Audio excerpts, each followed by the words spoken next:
There you are. I was worried you might stop to collect treasure chests opened by the Seelie along the way. It would have taken you so much longer to get here. Another conversation I cannot hear. I am delighted to see that you understand what takes priority, and that your adventurer's instinct has not swayed your resolve. Really, I must applaud you for it. You should know.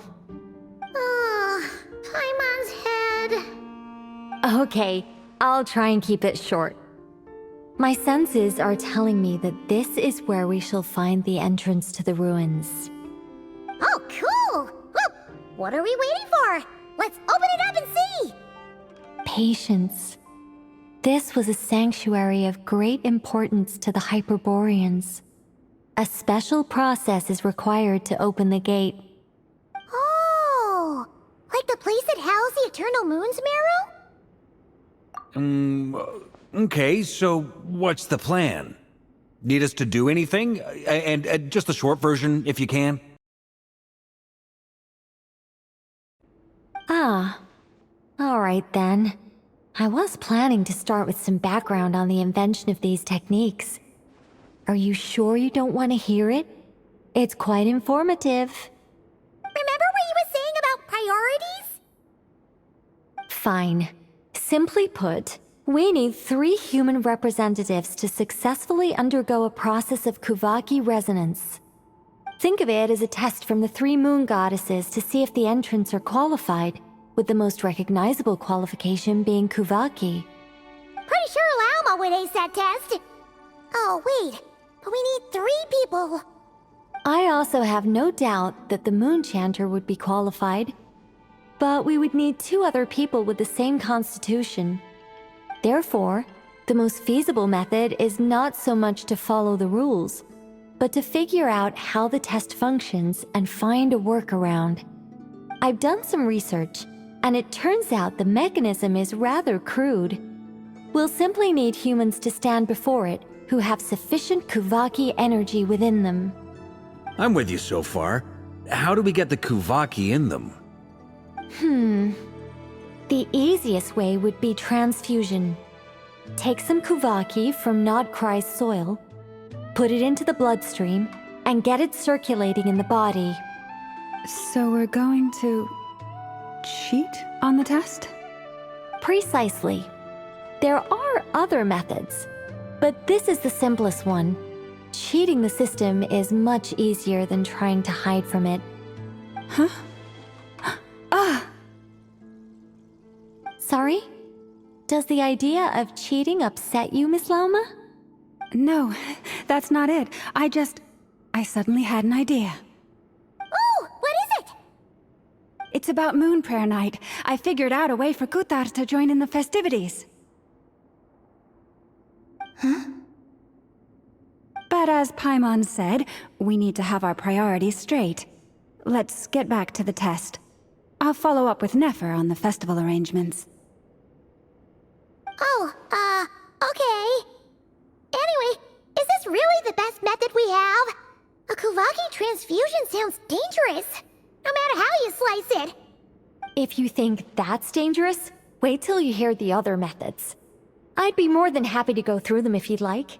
There are several. No need, we're good. Let's go with this one. Very well. Kuvaki transfusion it is. Now, I should mention that the risks can be greater or lower depending on individual compatibility. It would be rash to simply infuse the Kuvaki and hope for the best. If the body rejects it, the reaction can be quite severe. The symptoms are similar to another condition that some people living here suffer from, known as congenital Kuvaki sensitivity.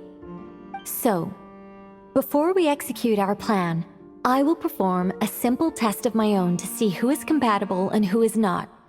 Once that is done, we will have to complete the resonance process as rapidly as possible. The participants must remain stationary while the Kuvaki circulates and bonds with them, and they mustn't eat or drink anything. What? No eating or drinking? That's some hardcore fasting. They'll all be monks by the time they're through. 3 days.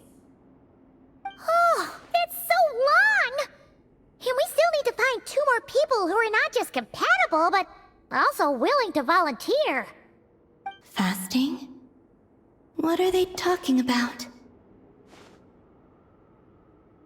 Really? Don't you want to think this through? Haha, count me in too. 3 days without food?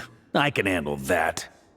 Miss Nicole has made it clear that this is the easiest way. The way I see it, there's nothing else to discuss. It's time to step up.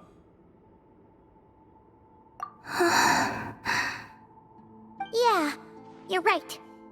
In that case, Paimon volunteers to be Captain of Logistics. She'll keep the fires lit and grab some spare clothes to keep you comfortable. Then we'll start with you first, Traveler. Please step forward.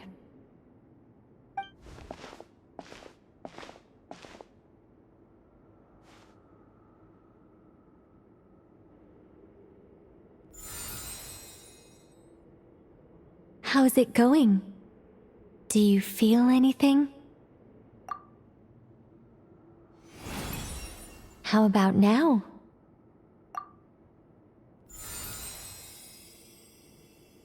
And now?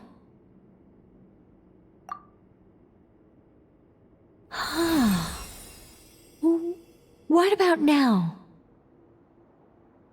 You guys, it's not a competition, you know. All right, I'm officially impressed. Even as a descender, you can withstand far more than I imagined. It's like I summoned a giant stone titan to arm wrestle you, and your arm hasn't even moved an inch. In my last attempt, I infused 5 times the amount of Kuvaki required. Yes, safe to say, compatibility won't be an issue for you. You're eligible to join. You're next, Mr. Varka. Sure, here goes nothing. All right, I'll start where we left off. 5 times the required Kuvaki dose. Whoa, whoa, whoa, hey, wait a minute. How's it going? Ooh, no, not great. I kind of want to puke. Feels like I've been drinking too much. A few bottles of wine, then a big stein of Dark Horse, with some hard liquor from Liyue mixed in. You think this is funny? I just lost to a young lady in an arm wrestling contest.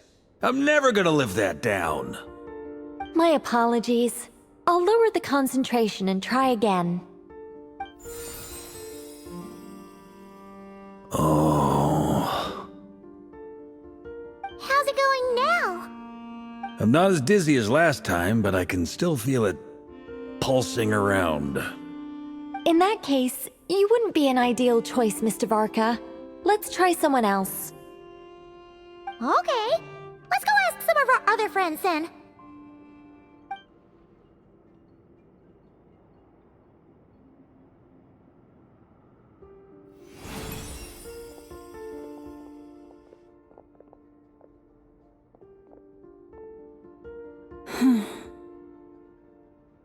No surprises here, Miss Moonchanter. You're perfectly compatible. You may join.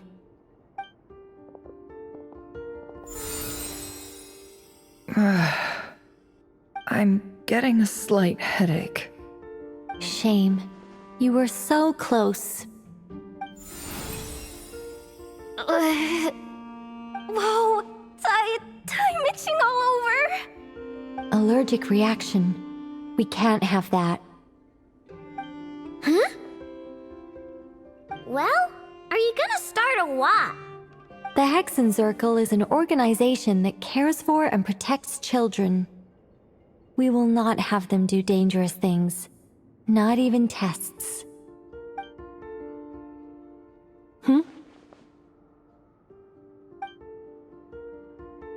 Is something the matter? The candidates have to be human. I guess that rules me out too. Huh. Everyone except the Moonchanter got beaten. Guess I don't need to feel so bad after all. I mean, Looks like this isn't gonna be as easy as we thought. Perhaps I could ask for volunteers among the Frost Moon Scions. I'll see about talking to some trusted Lightkeeper colleagues. Itlua springs to mind. In fact, I think we had some former Frost Moon Scions join our ranks recently. Can you give me the scientific explanation for how the test works? I can probably make some kind of test bot. Then we can just zip through Nasha Town, going up to people and pressing a button to check their status. Wouldn't that be way easier? No. Wow! No elaboration for once. How about I contact the Knights of Favonia's garrison in the Wave Chaser plane? Shame that Lohan's already left. And that guy's even tougher than I am. Strange. The moon goddess is clearly revered by many people. So why is she on the brink of disappearing? She mentioned that the world has rejected her from the very beginning.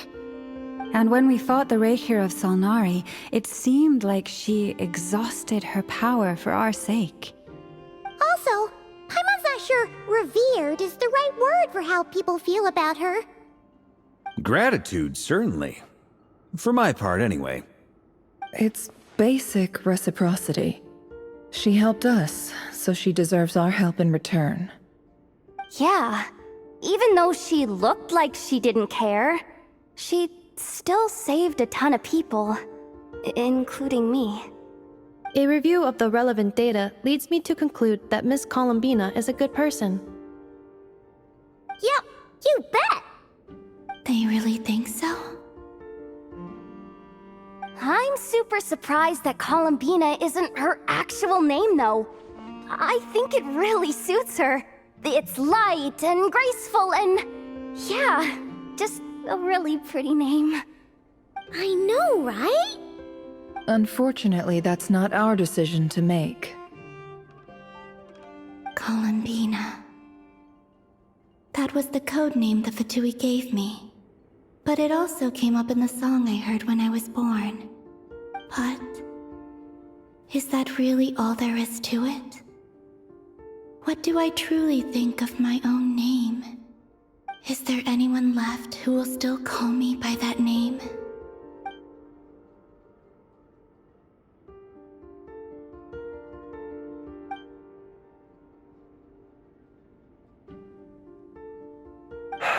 Moon Prayer Night is getting closer by the day.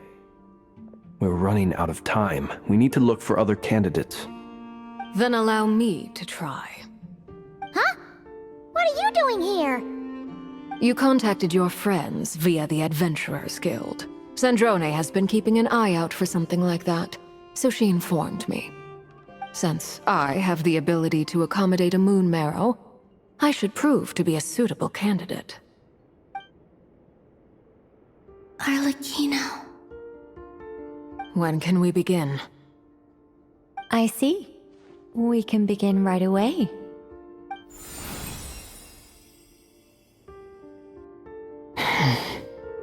How was it? Did you feel any discomfort? Not at all. Then it seems we shan't need to look for additional candidates after all. Great! Cool. Alright, like Paimon said, the rest of us can take turns making sure the three of them stay warm and comfy. Then, my job is to take care of the caretakers. I will ensure everyone receives food and accommodation.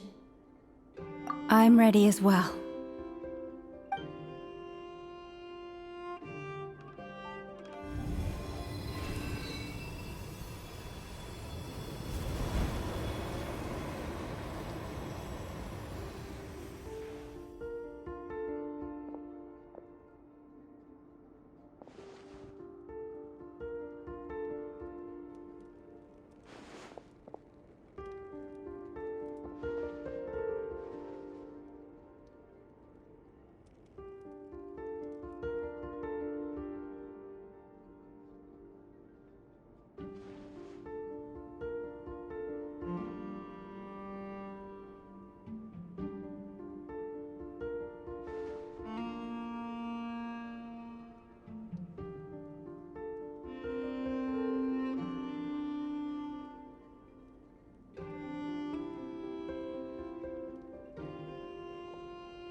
The work is done. The sacred scroll shut. The stars grow dim, the people silent. The white sun sets, the silver moon rises. O path to the temple, appear now before us.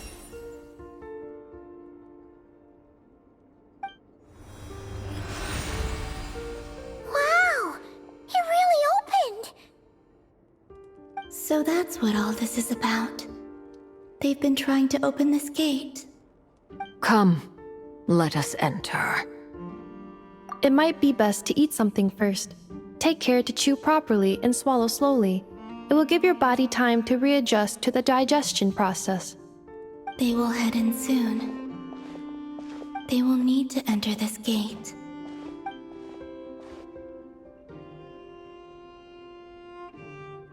Huh? I cannot pass through. Is it because I have no physical body?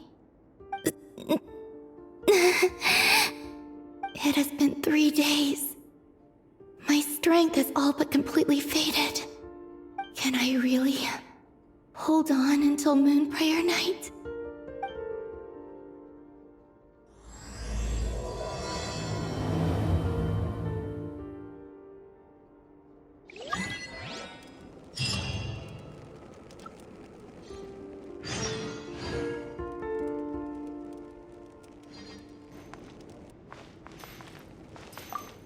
It's good to know you're all well. Puts me at ease.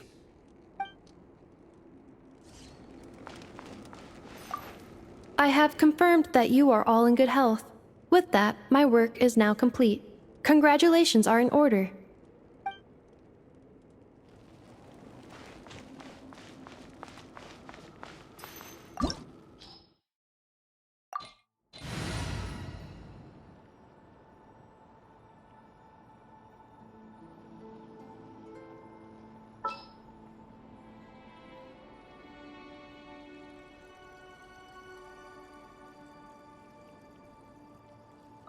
We may leave at any time.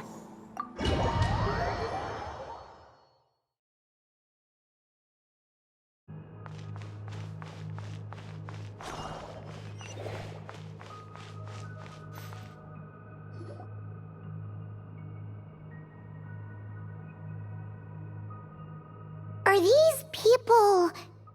Judging by their clothes, they appear to be phantom Hyperboreans from the distant past.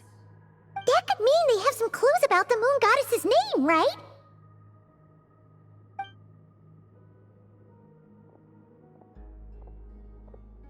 Hey there! Could you tell us what the moon goddess's name is?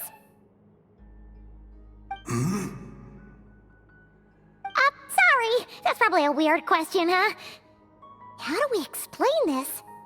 The moons are long gone, and their goddesses are dead. Their names no longer mean anything. When a new moon goddess is born, we will surely know her name. We have used every last resource at our disposal. All that remains is to wait, patiently and quietly.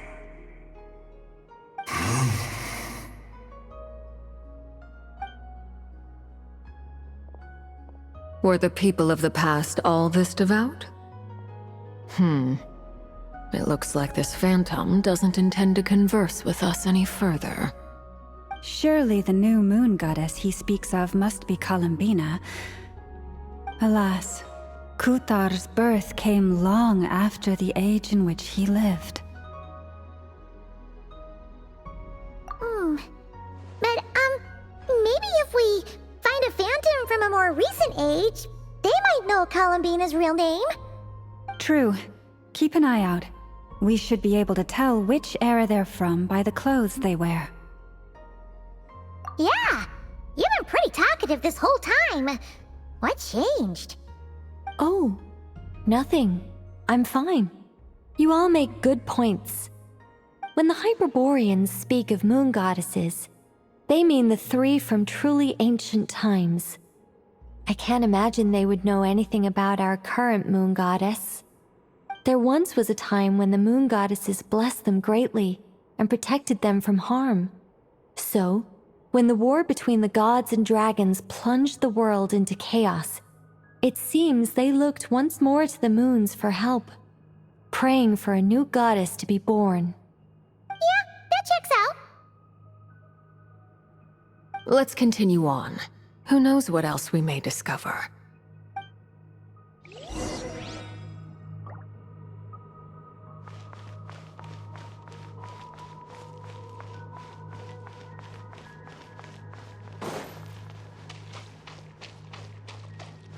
There's a door blocking this path. Not a problem. Try this.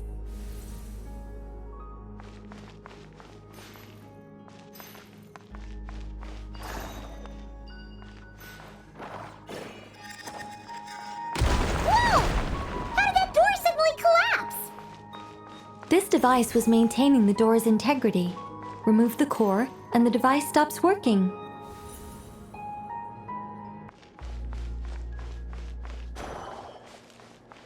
Is this our destination? Impressive. More precisely, this is a device that will help us reach our destination.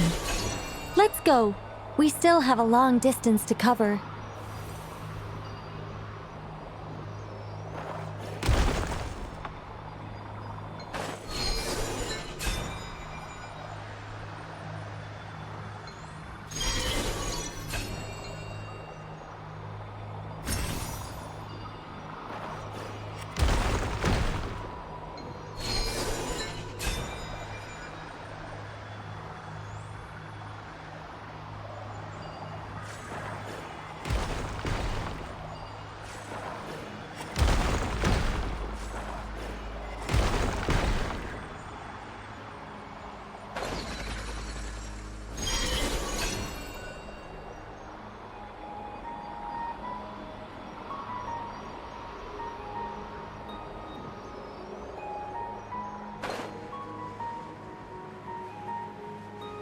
The way ahead is blocked by broken rocks. Oh! Let's try that device again. Remember the door from earlier?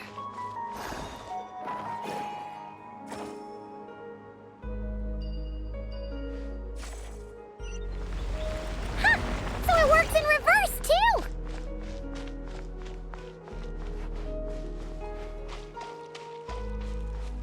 The humans we see are all phantoms, but the monsters are real.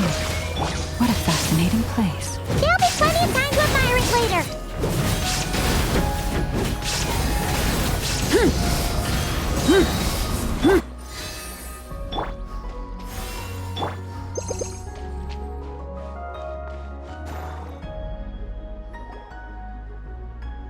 Ooh, there's a whole bunch of artwork in here.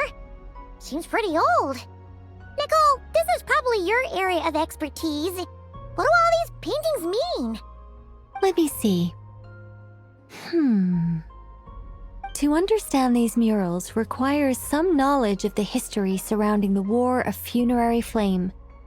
I shared a little of this with Lauma before.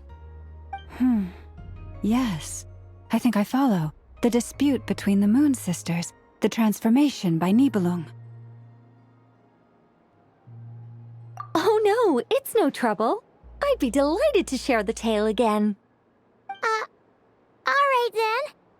Tevat's 3 moons and their goddesses were brought into being by the will of Nibelung, the then ruler of Tevat. But when the heavenly principles came, they changed the world completely, down to its very foundations. The moon goddesses were nowhere near strong enough to challenge this entity.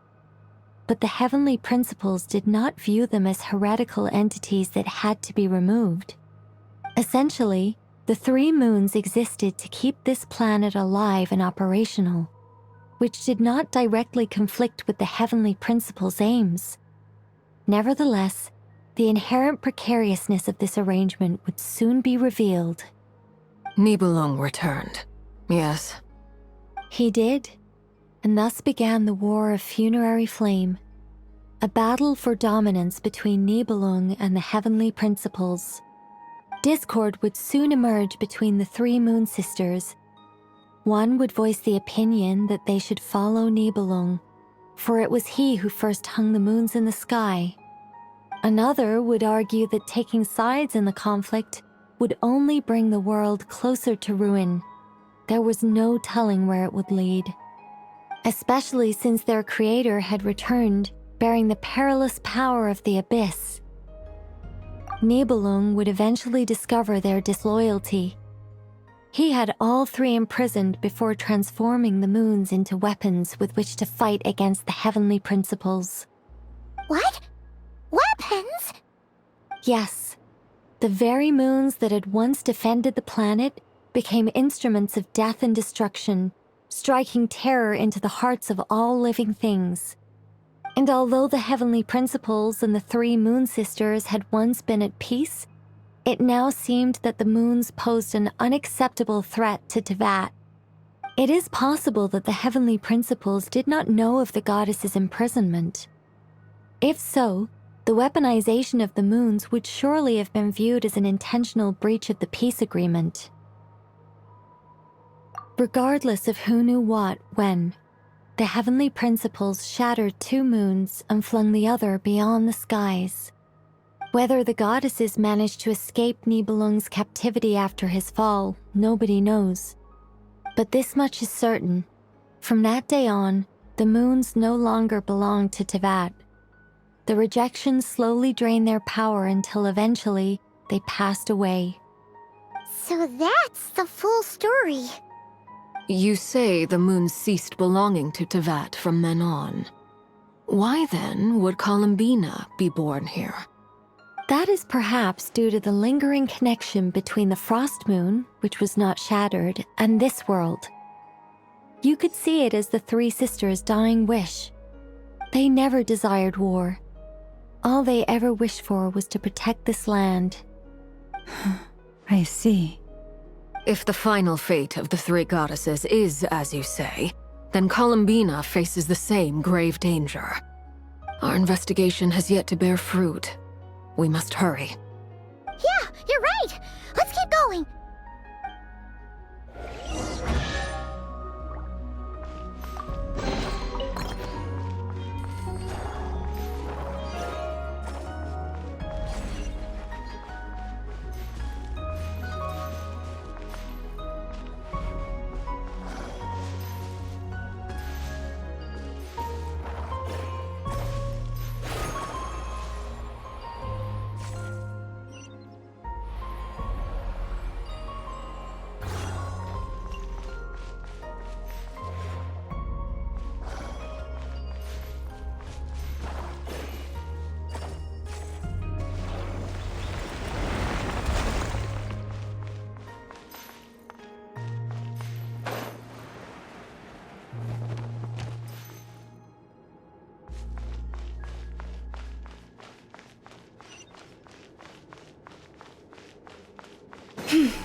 We're finally here!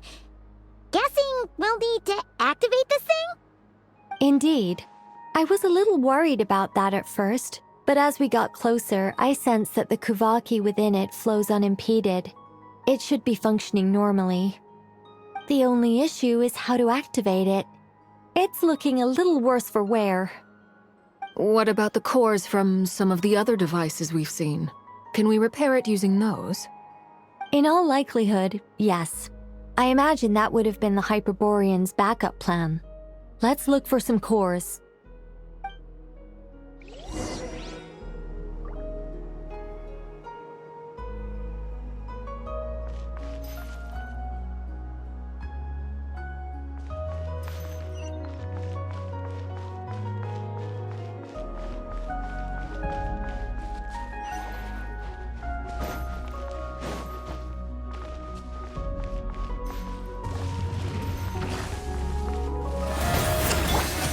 Vision shattered!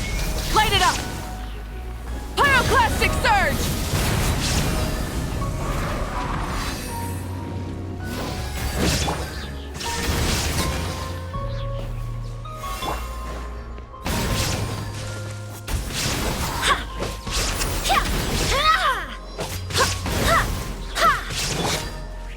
Rise with the sun!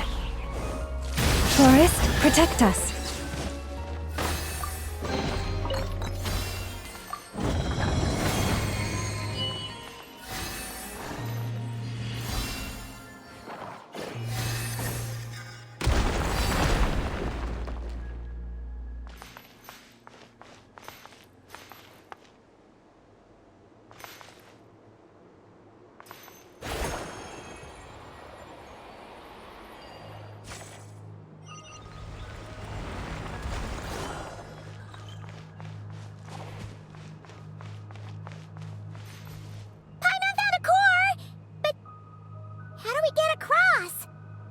Walk up, then jump down.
That should be enough cores. Let's head back.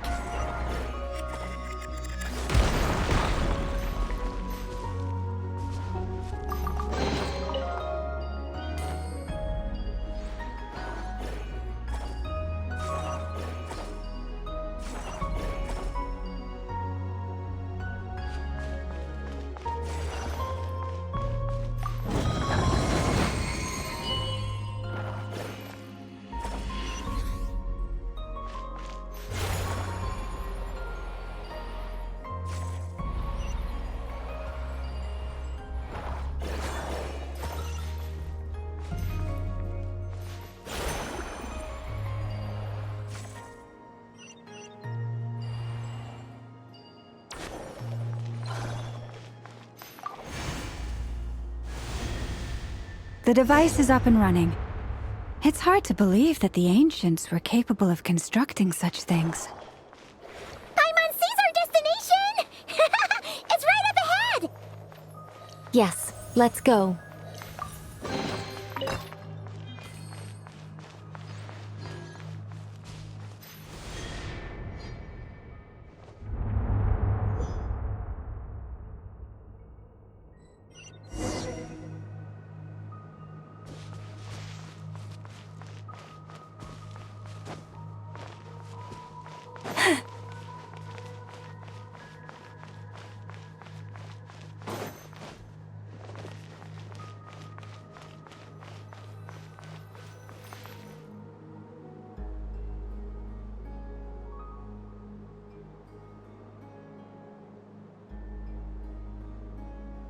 This is where the people of Hyperborea communicated with the moons.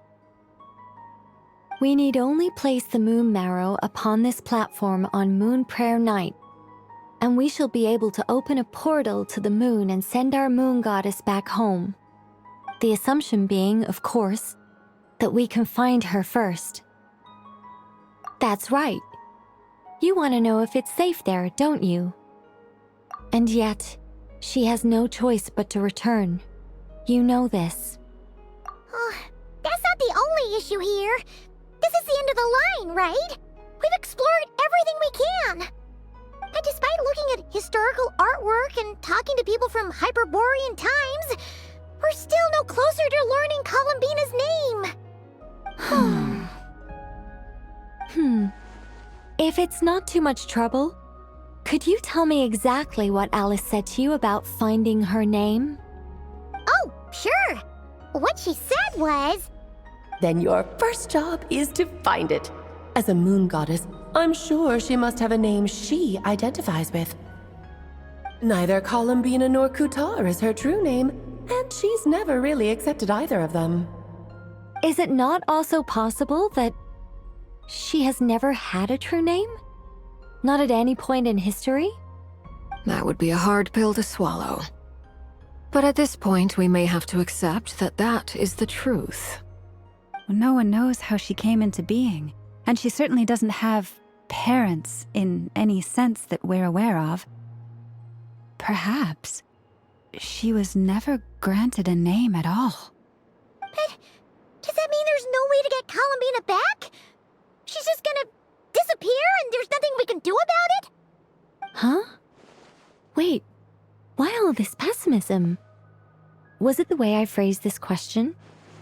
You all seem to be taking this in completely the wrong way. Well, just because she's never had a real name in the past doesn't mean she can't have one now. What? Think about what Alice said again. She never once said that you'd have to find a new name, did she? Are you saying what I think you're saying? Yes. Names are anchors that connect us to the world. If she doesn't have one already, then all we have to do is create one, no? It's like... yes. Traveler, when you first arrived in Teyvat, do you think you would have turned around if someone behind you shouted, "Hey, Tumaini"? But what about now? I understand what you mean. Life is a long journey. Even the friends and family by our side can change over time. When people call you by different names, what matters isn't so much the words themselves, but what they symbolize. And of course, whether that resonates with you. Ether. So, close your eyes and picture the moon goddess in your mind.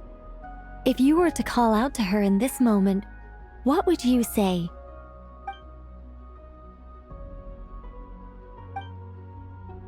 Columbina. Columbina. Paimon would call her Columbina too. She has long forsaken everything that Kutar represents. I think from now on I should call her Columbina too. Well, it sounds to me like you found your answer. Are you sure? Is it really that simple? We haven't found her this whole time, and not for lack of trying. For a journey like this, the process is every bit as important as the outcome. Had you not searched far and wide, rejecting every other answer you were offered, how could you have come to an answer you felt was finally correct? Oh, it all makes sense now. This has Alice's fingerprints all over it. Are you suggesting that Mage knew from the start that Columbina never had a real name to begin with? I can't say for sure. But I can definitely imagine her chuckling in satisfaction somewhere right now, saying, "Ah, what fun." Llama! Your antlers! You should hurry. The festive moon has begun to rise. Do not worry, for when you called the name Columbina just now, I could sense that the power within was enough to summon back the moon goddess. The power within what? The name? Yes. So, the thing is...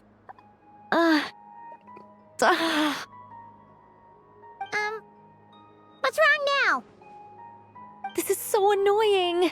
I really want to explain how that whole thing works.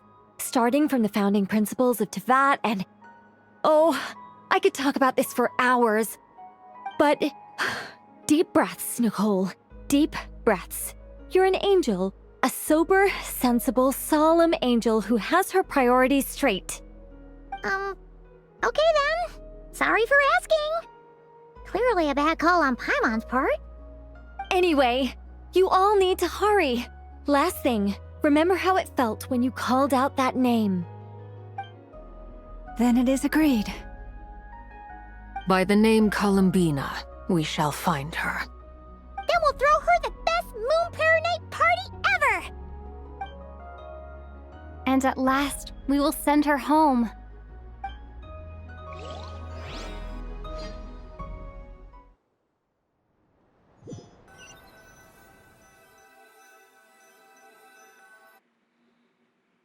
I can barely move anymore. My consciousness is fading away. Have they come back out? I'd love to see them one more time.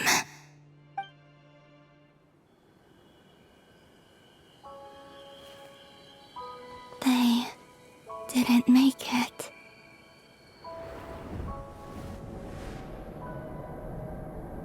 Could you tell me your name?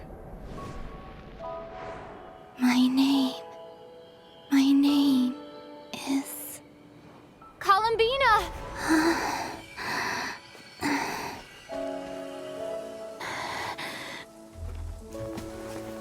Columbina! Are you here? Columbina! That's the name you gave when we first met. And it's what I've called you ever since. Columbina. It's a fine name. I have many fond memories of Columbina, and so do all of your friends.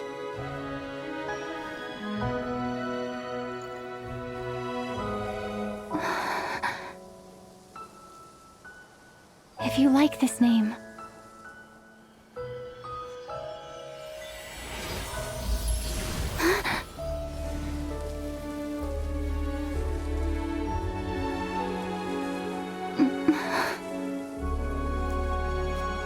Looking for me?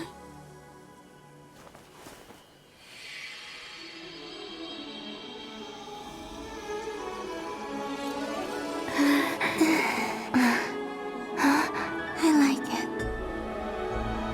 You can carry on using it. My name is Columbina Hyposelenia.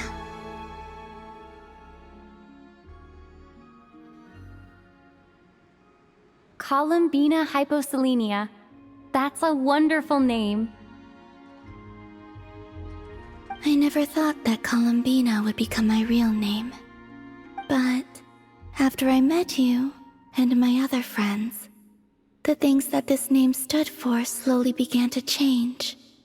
It went from being a Fatui code name to something my friends call me.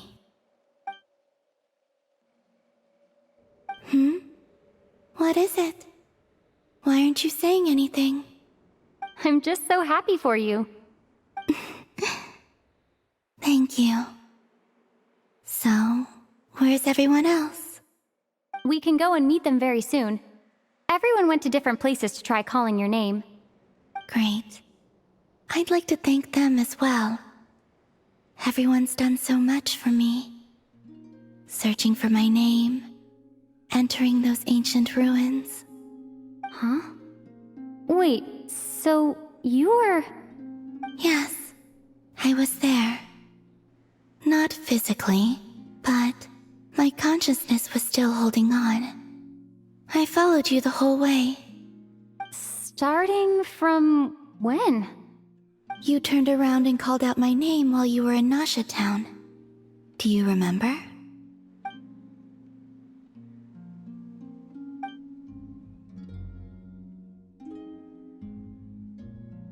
Let's go.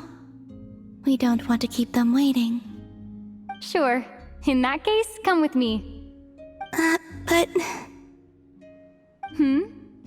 Before that, could you call my name one more time? Sure. Come with me, Columbina Hyposelenia.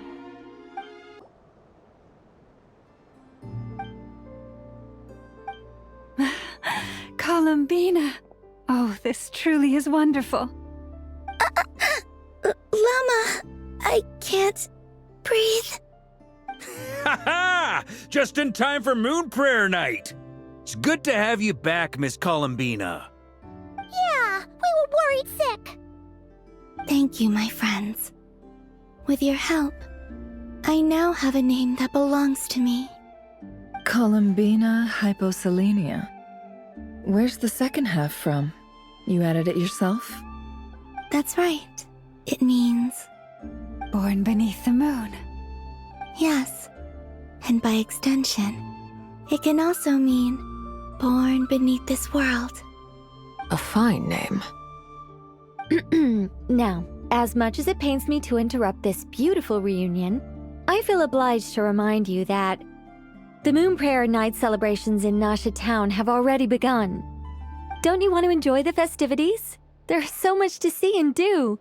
And some of the ambient lighting and entertainments were sponsored by the kind souls in the Hexen Circle. Nicole? Why have you turned into Dodoko? So you're Miss Nicole. Thank you for helping us, and for helping me find my name. It's nice to finally hear your voice. You're quite welcome. Guiding lost people to hidden treasure is what we Seelie do. And if you ask me, spiritual treasures are far more precious than material ones. Chests are all well and good, but this was what it's all about. Ah, so satisfying. Anyway, I had to go help Alice. It seems like she ran into some trouble. That's why I couldn't be here in person. But don't worry, we're with you in spirit. We'll be celebrating right along with you. Keep an eye out for the Hexen Circle's festive stalls in Nasha Town. I think you'll like what we came up with. Alice said she even managed to rope B in this time. The Frost Moon Scions have also prepared various attractions.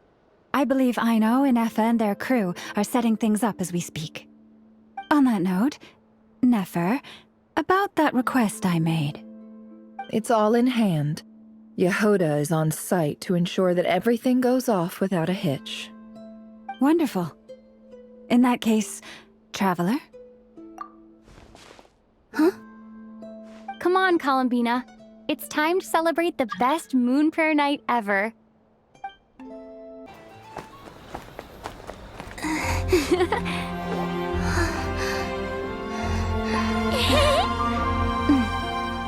Hey, young lady!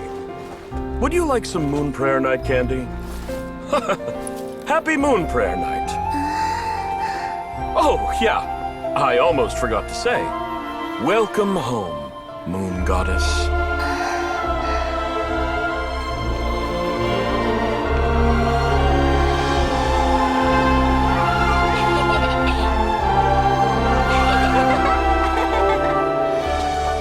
Welcome home, Moon Goddess. Welcome home, Moon Goddess. Welcome home, Moon Goddess. Turning Nasha Town into her home is a festive gift. A rather brilliant idea. Perhaps this is what nod-krai, Columbina's home, should have been like all along.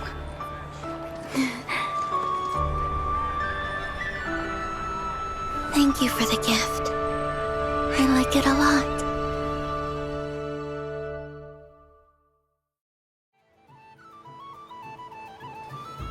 This feels like the surprise of my life. I do. I never imagined I'd ever get to enjoy Moon Prayer Night with everyone so freely.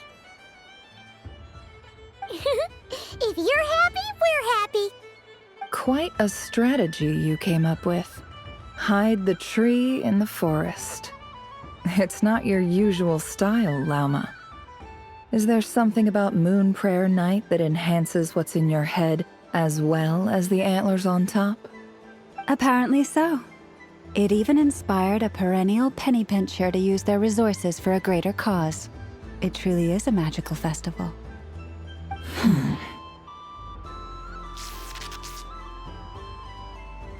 I see it now. This bickering is actually a sign of a strong relationship. Huh? What's everyone doing here? Oh! Miss Columbina, you're back! Yes, I'm fine now. Thanks for your concern. How's your progress with Alice's assignment? Very well indeed. I've never heard her sound so excited. Not like this. This time her excitement seems more serious. Seems like she's had a major breakthrough. She said she'll contact us once she knows more. In the meantime, we're free to relax and have some fun. Enjoy the time off while it lasts. I have a feeling that our next task won't be so simple.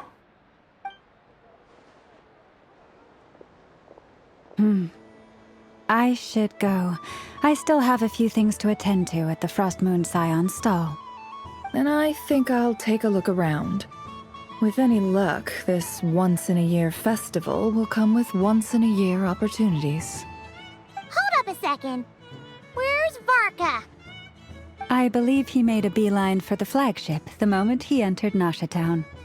Ah, that's Mondstadters for you. They know what they want when festivals roll around. Goodbye for now, Columbina. I hope you have a wonderful night. I will.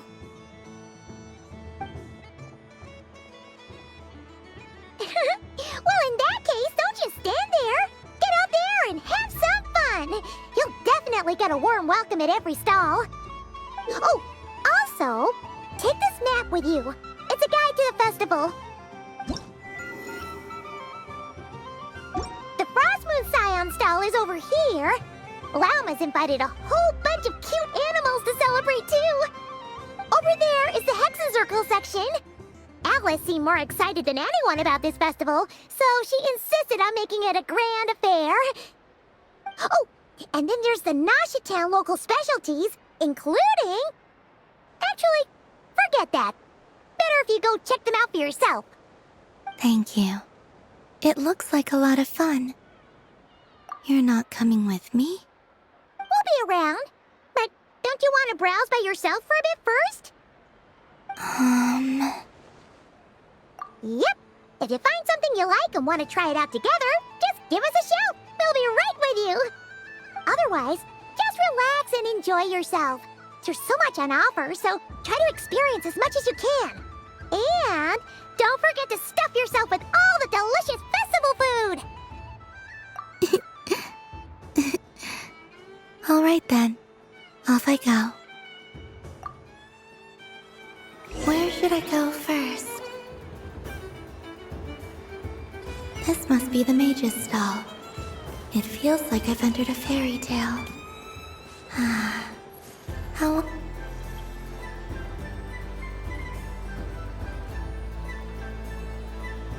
I wouldn't say it's unfair, exactly. I mean, your voice goes right into people's heads.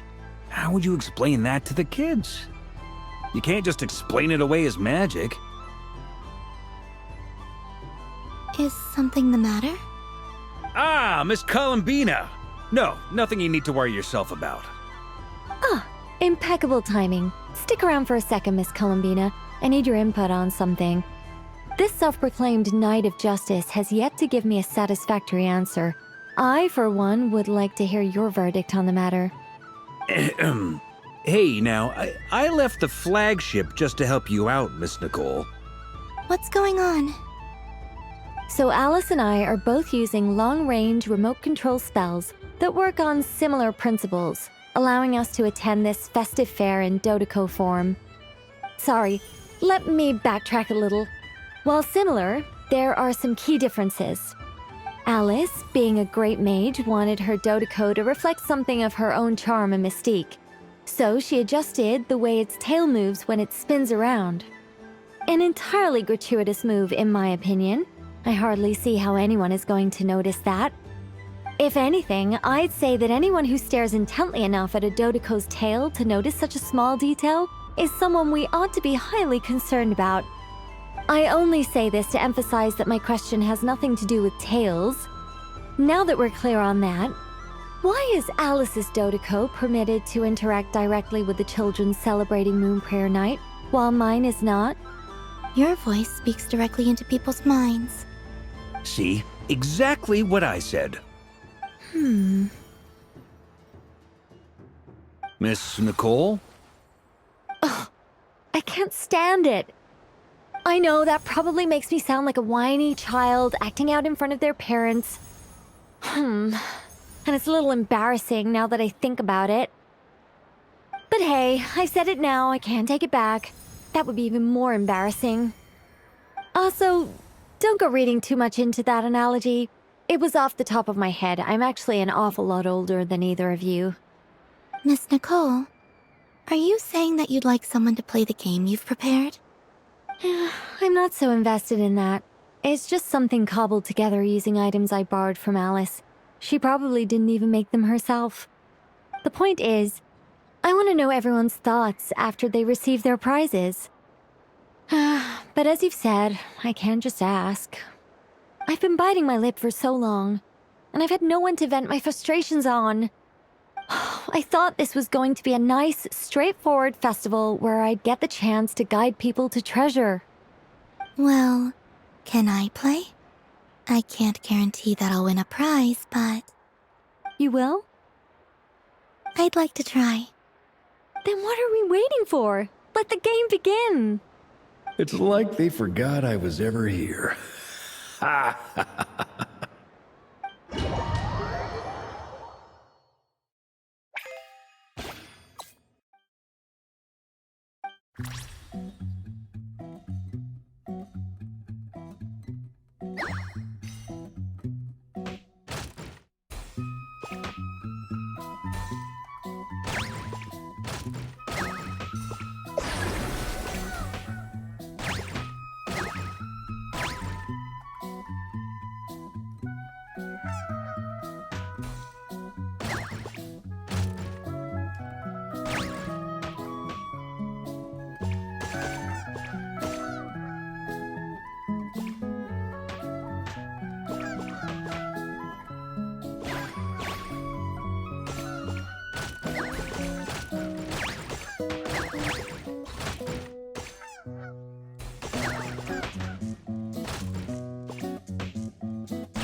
Congratulations, Miss Columbina! With your great wisdom, you have overcome every obstacle in your path and conquered the great challenge posed to you by fate. Fate? Well, something to that effect. If you'd prefer something more poetic, it could be the icy winds or the dawn. Anything you like, really. You could even go with the challenge posed to you by Dodoko, if that's what you're into. Anyway, you can take or leave my suggestions. Moving on. All my hopes are now resting on this. Can I open it now? Stop teasing me! Please, I'm begging you. No more talk. Just open it. Wow. What a lovely sculpture. Classic and cute at the same time. Thank you, Miss Nicole. I'll always treasure it. Ah, there we go. Music to my ears. You have my sincerest gratitude, Miss Columbina. Thank you for sharing your precious time with me and fulfilling my wish. Don't mention it. You've all done much to help me. And still, I'm the one receiving all these gifts.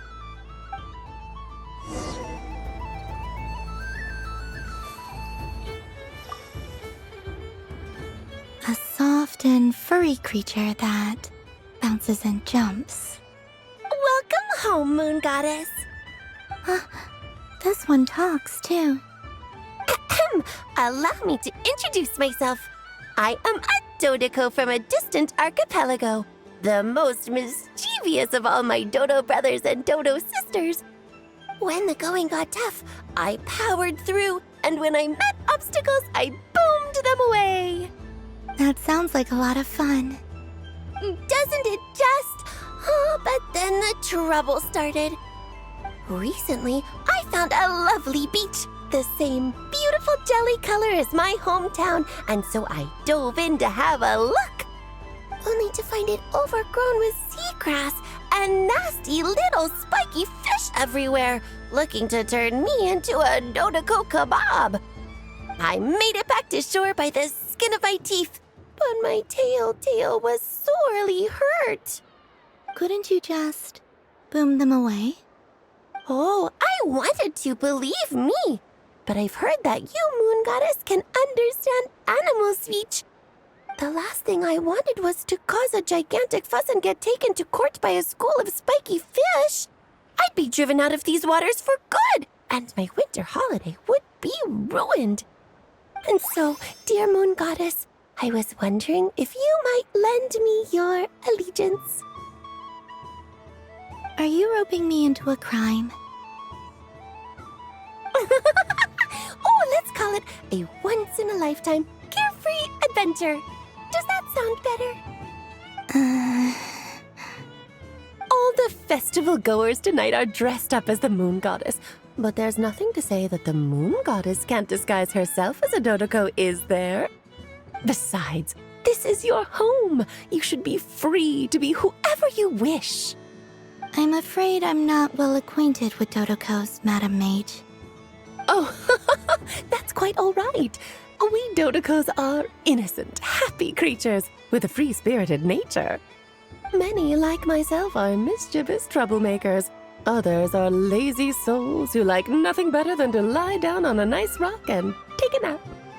In our eyes, every creature who yearns for happiness and freedom is a Dodoko. But perhaps in yours, we Dodoko are a fluffier and more mischievous breed of Kuhenki? Yes, that is a much easier image to follow. Oh, wonderful! Then let's play! Grab onto my tail and follow me into the sea! Time to settle some scores with the bad guys!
wonderful talent.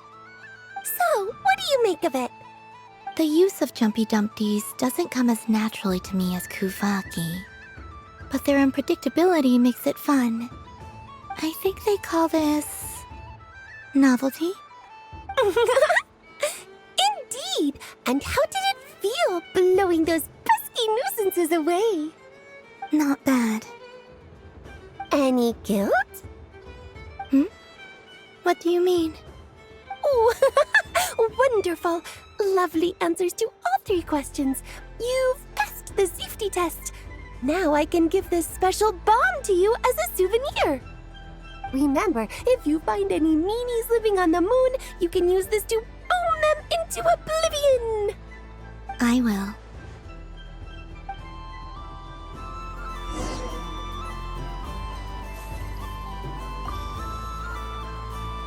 Welcome home, Moon Goddess.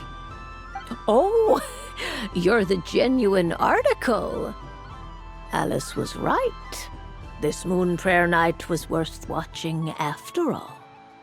Another one that talks. Greetings. Pleased to make your acquaintance. I am the Hexenzirkel member they call B. Barbeloth Trismegistus. Columbina Hyposelenia. Pleased to meet you too. Hyposelenia. A fine name indeed. Now then, Miss Columbina, do you wish to hear a mage's divination? Divination? The Frost Moon Scions used to ask me what would happen in the future. Is this like that? From the perspective of the one seeking answers, perhaps. As you look to your journey ahead, if you seek to understand the unknown, resolve your doubts, and soothe the confusion in your heart, divination could be for you. The unknowns on my journey. Of course, if one wishes to peer into fate, then hydromancy is the more precise option. But that is a complex affair, and to relegate that majestic art to the status of a festive amusement would seem somewhat uncouth. Besides, it is sometimes better to not know fate with great certainty. Hence, I shall use the suitably festive Luna Arcana to tell your fortune instead.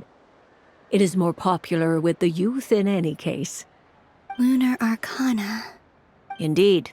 Unlike hydromancy, this will only display possibilities and trends. People like to think of themselves as creatures of agency and free will. Peering too far and too clearly into the future is detrimental to both body and soul. I'd like to give it a try. Of course you may. Come then, take a seat, Miss Columbina. Before we begin, are there any specific questions you would like to ask? Let's stick to general possibilities and trends, like you suggested. Ah, very well. Then I shall use the basic Lunar Arcana deck. Now, try to relax. Cast your mind upon the things you have experienced and the things you are soon to experience. I will shuffle the deck. Would you like to cut the cards yourself? You do it. No problem. Now then, to make things easier for the seeker, that is to say, you, I shall decipher the cards from your perspective.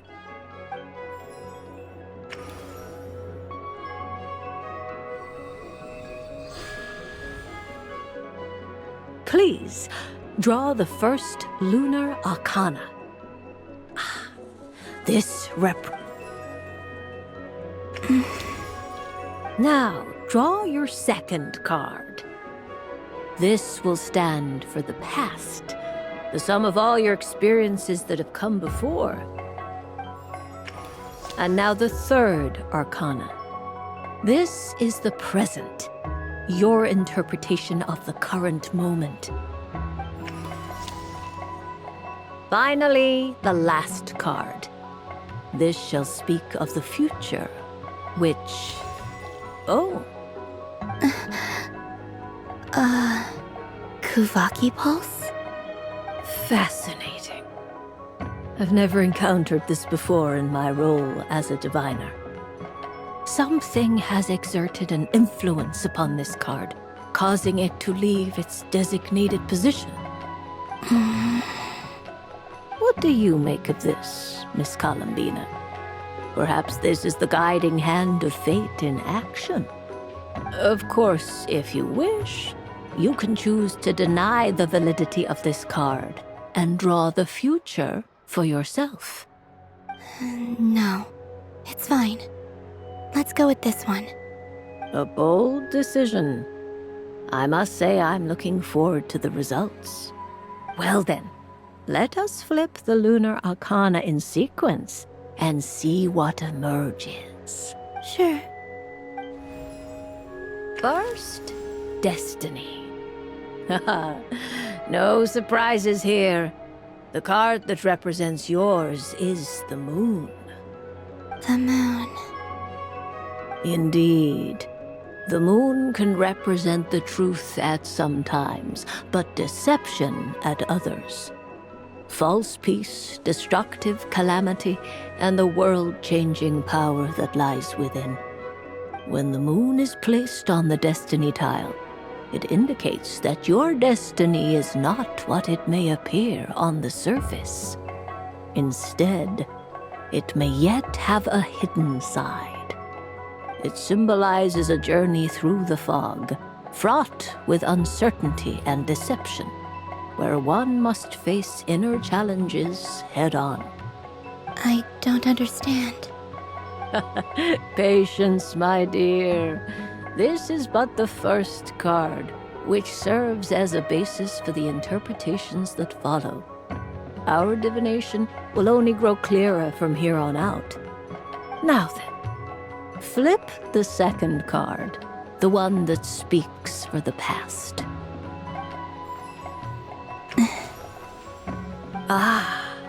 The Hermit, but inverted. Inverted? Yes. The Hermit symbolizes solitude, introspection, and the pursuit of truth. When inverted, it represents isolation, truth out of reach, and a path that leads one astray. Combined with the moon as one's destiny, the Hermit inverted represents a choice you made to stand alone in the past. It was a choice made not out of fear or arrogance, but for reasons that others could not perceive. You fumbled through the darkness without a guide, but you did not find your way. Rather, you went astray. More than once, it would seem. Is this about how I became Kutar despite not wishing to become a god? And how I joined the Fatui because I yearned for a place to belong? I suspect only you know the answer to this question. All is not lost. The past is in the past, and so it shall remain.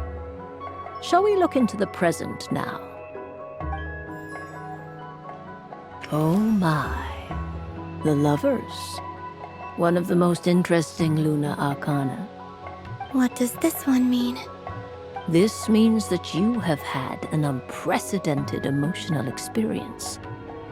The joy of finding your soul becoming intertwined with that of another. A precious and wonderful thing indeed. It's true. I've made a lot of friends recently, and they are very good to me. I like them a lot. That sounds lovely. I am most delighted for you. The Lovers can also represent important decisions, perhaps related to a parting of ways. Now, if I were to guess... Yes. My return to the moon. I understand. Parting with friends is never easy, Columbina. But rest assured, this is not the end of your journey. There is always another story waiting to be told. The future always lies ahead. The future. Well now, it's finally time to flip this most mysterious of cards. Why did it appear? And what does it wish to tell you? I'm ready. Very well. Flip this card and see what lies on the other side. Oh. Miss Barbaloth? What is it? This card is death. That doesn't sound very good. It depends on how we interpret it. It is true that it can represent an agonizing death, a complete and utter end, but at the same time, it can also represent rebirth. Do not forget that your destiny card is the moon. That lends your future many different potential meanings. If death spells the end, is it unavoidable? As I have said, divination can only display general trends. It is a rough guide, but it does not show predetermined outcomes. Allow me to summarize it for you. In the past, you may have lost your way, but now you have gained new connections and new strength. You now face an important decision, one that may bring about a great change in what is yet to be. This change might, in turn, be the end of all things, or their beginning. But remember, everything is subject to change because of the moon present in your destiny. You must see the truth clearly and face your innermost thoughts. The truth. My innermost thoughts. Thank you, Miss Barbaloth. Don't mention it. Some people dislike divinations, for fear of glimpsing an ending to their story that they wish was not so. But I can see that you're different. The result of this divination will not sway your decision. This is a rare quality, and one that diviners always hope to see in the seeker. We are here merely to guide, not to exert undue influence. I understand. Go then and illuminate your future, Miss Columbina. The moonlight that shines from you now is most captivating.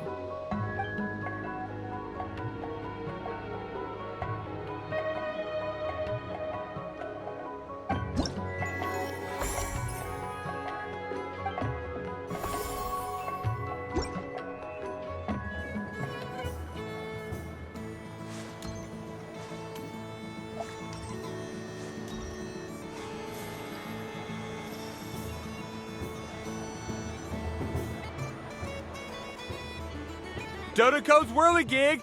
Come check out Dodoko's Whirligig! Ah, welcome home, Moon Goddess. Might I ask what this is? Ah, it's a very special amusement sponsored by the great mage herself. Ride on a soft and furry Dodoko and embark on an unforgettable adventure. I say that, but I'm just following a script here. Who is this mage, anyway? And what the heck is a Dodoko? I'd like to ride. No problem. But, are you by yourself? Is that not okay? Oh, no, it's fine. It's just that each Dodoko can accommodate 2 passengers. Would you like to bring a friend along? My friends... That should do it. Now, we just need to get everyone else to draw something on it too. But we gotta keep it a secret from Columbina. Traveler?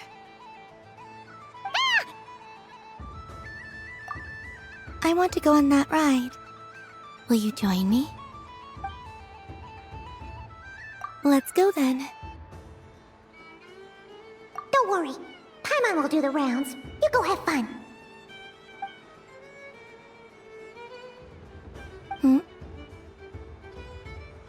All All right. I think we have to wait in line over there. Please take your seats. For safety reasons, you mustn't try to leave the ride before it comes to a complete stop. All right, you're all set. I wish you both a wonderful journey.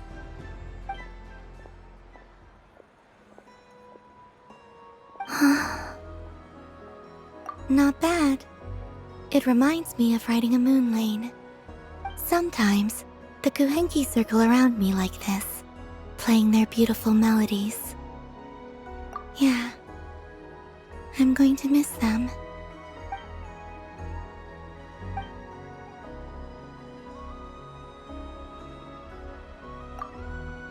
It does. I've felt scared in the past, too. But this is a little different. You know something? I got to see a lot of fascinating things during my disappearance. I saw how the Frost Moon Scions act around their families. So different than how they used to act in my presence. And I also saw how they interact with their friends. It made me curious at first.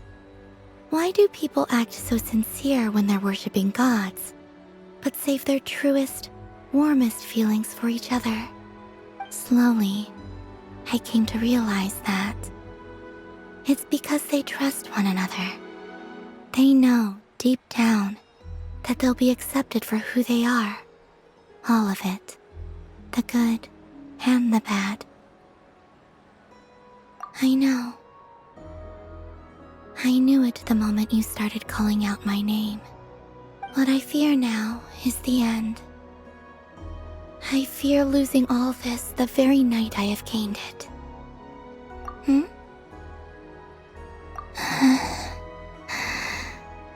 Thank you for this conversation. Thank you for listening to me. Don't worry. This fear I have, and the unknown that awaits me, they cannot hurt me. Not when I possess a treasure far greater.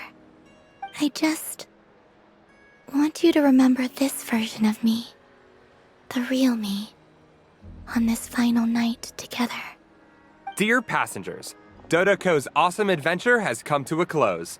Please leave in an orderly fashion, and we look forward to seeing you again in the future. Don't want the journey to end, huh? Don't worry, you two. There's always another adventure waiting just around the corner.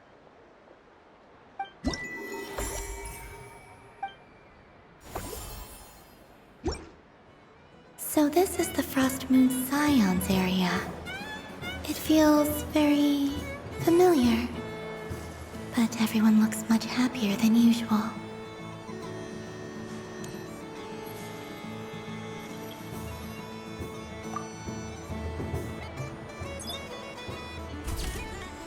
And done!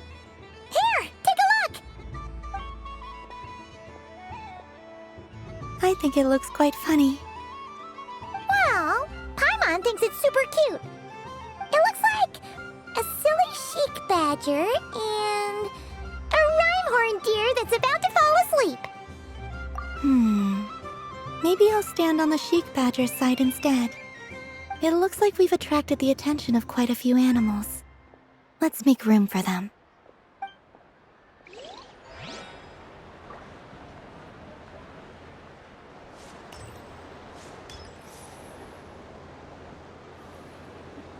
Wow, the Frost Moon Scion stall looks kind of plain, but it's pretty cool once you get into it.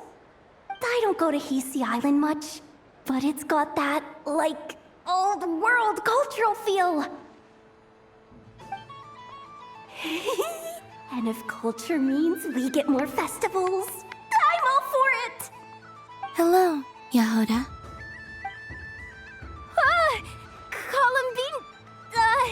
Hello, Moon Goddess. That was too close. I almost gave the game away in front of the staff. Oh, wait, what's the deal with her shoes? They don't make a sound when she walks. I could do with a pair of those. Do you like balloons too? Balloons? Oh, you mean those? What's so fun about balloons? I'm not a kid anymore. They're probably more up Aino's alley. Yes. The animals seem very curious about these strange flying objects. I was drawn here by their voices. I recently learned a fun new game you can play with balloons, so I decided to come and give it a try. A new game? Hello. Welcome home, Moon Goddess. Here to buy some balloons? Yes. Could you give me a few that haven't been inflated yet? Are you sure? I guess it's not a problem, but... Yes, please. Thank you. Uninflated balloons? But those are just little rubber pouches. What does she want with those? Would you like to play the balloon game, Yehoda? Huh? Sure. I guess. How do you play it? Wait here a moment.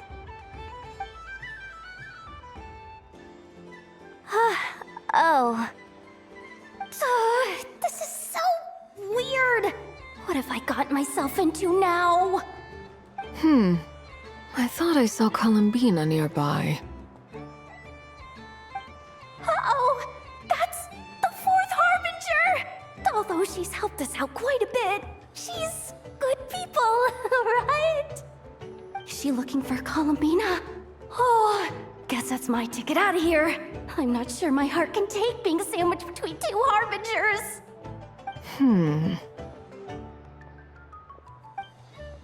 Which stall is she checking out? Oh, it's that other Frost Moon Scion's one. Try on the headgear, see what it's like having antlers or animal ears for a day. Oh, I wouldn't be caught dead wearing that stuff. So embarrassing. I have enough gear to carry as it is. Wait, what? She put it on? How peculiar. This would take some getting used to. I wonder if this is what it's like for Lynette. It really suits you, ma'am. What is this? She was so intimidating a moment ago, but now, dang, she's really rocking those ears. How does she make them look so cool? I suppose I may as well keep them on for now. All part of the festive experience. She's coming this way. How do you do, Miss Yehoda? Oh, jeez. Don't talk to me while wearing that thing. Where am I supposed to look? Oh, hey there. I'm looking for Columbina. Have you seen her? She just... Huh?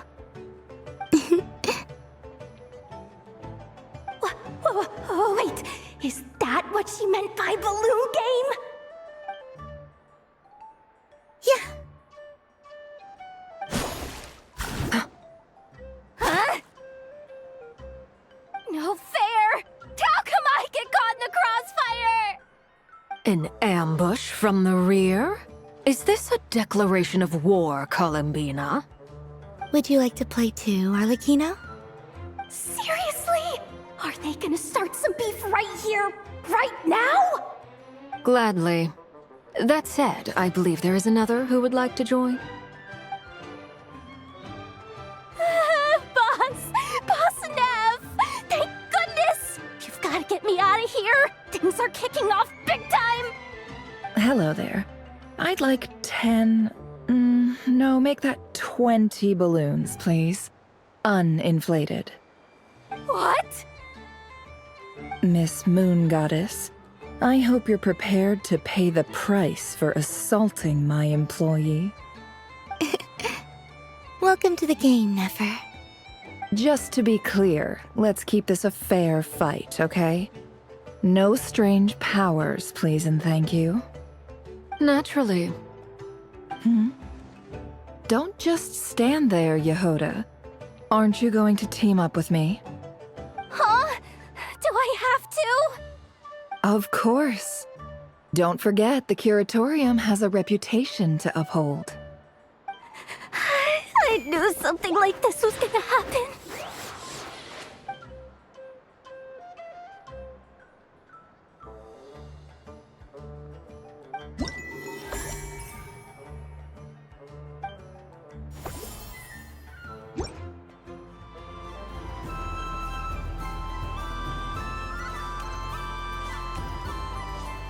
What's this?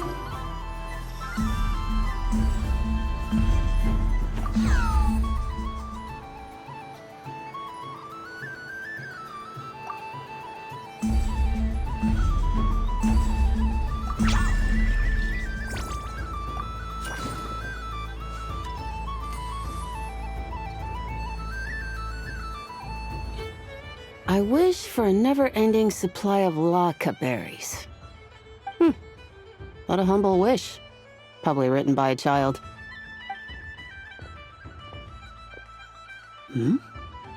Is that Lauma the Moon Chanter?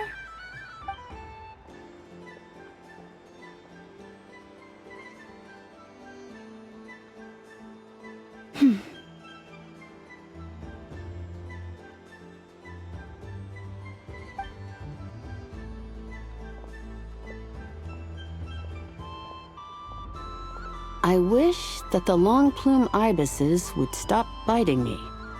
Oh dear, poor Lauma.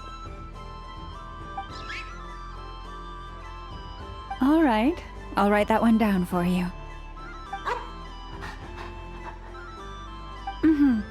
I got it. While everyone else is celebrating Moon Prayer Night, you're as busy as ever. I don't mind. It's rewarding work. A good kind of busy. My antlers are at their heaviest tonight, and the Kuvaki waves are especially strong. But as I help these dear friends hang their wishes up, I feel a great peace within myself that is hard to describe. You see, they are all such beautiful wishes, and they are ones that we can fulfill by our own strength. Do you blame me, Lauma? I want to hear your honest answer. It is by the help of so many people that I can return to the moon. But I feel as though I've hardly done anything in return. You've done plenty, Columbina. I say this in earnest, both as someone who knows your history, and also as a friend who has seen what you've been through. What about as a moon chanter? I feel proud to honor our moon goddess's wish. And I'm sure any moon chanter in history would have felt the same way. Thank you for your kind words, Lauma. But... Since you asked for my honesty, I won't lie to you.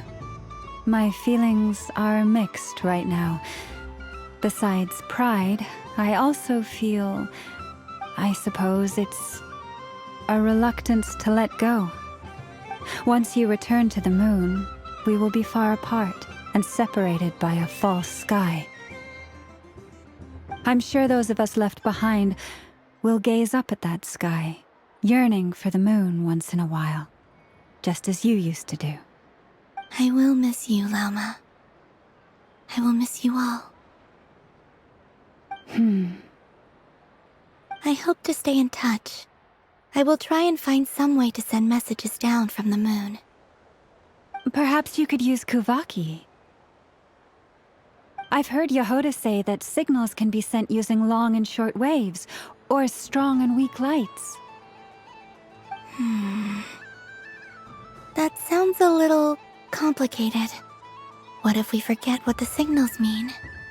We could prepare a codebook beforehand, but... You're right. It wouldn't really suit you. Still, whatever happens, I believe that you will find your own unique way of communicating with us. And now that I think about that, my heart feels lighter. Because you trust in me? Yes. I have faith in you, and in the power of truth. In my experience, the truth tends to be difficult, but that's what makes it stand out from what is false. So I'm confident that your thoughts and your love will shine through the curtain of lies. We will know it when we see it. Thank you. Now, could you help me hang up my wish? Is this? I wish that all who dwell in this moonlit world can find a place to belong. And I wish that I shall one day see my friends again.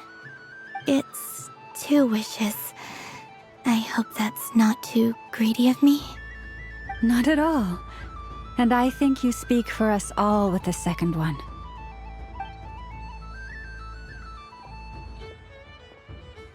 I shall continue to pray until the day that all of these wishes come true.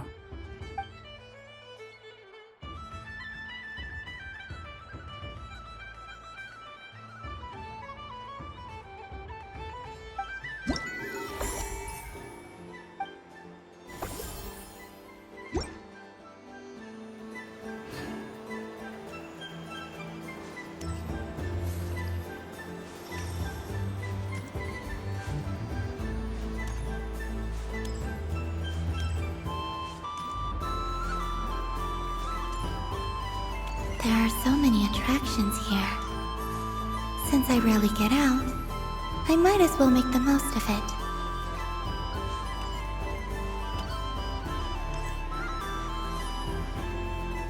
Moon Prayer Candy! Beautiful, tasty Moon Prayer Candy! Buy a whole box, share it with your friends and family! Candy? To share? I wonder what flavors everyone would like. Welcome home, Moon Goddess. Fancy a box of Moon Prayer Candy? Sure. I knew you would. Now, what flavor would you like? I'm not sure. What flavors do you have? Is this for yourself or as a gift? A gift for my friends. Ah, I see. In that case, I'd recommend apple, lockaberry, or midsummerberry. Those are the most popular. Do you have nocturnal blossom flavor? Huh. I've seen couples give those as gifts before, but I did not know they were edible. No? Okay then. Moonfall silver? You did say this was for friends, right? Maybe smetana then. Hey, now that's a creative idea! I've never tried it before, but if you're happy to wait, I can see about whipping up a batch on the spot. While we're at it, you got any other ideas?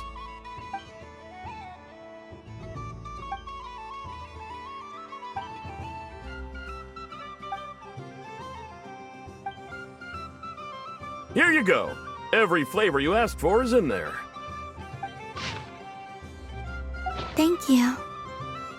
I should be the one thanking you! You brought me a whole bunch of new business. It's like a genuine blessing from the Moon Goddess. I hope you and your friends have a lovely night.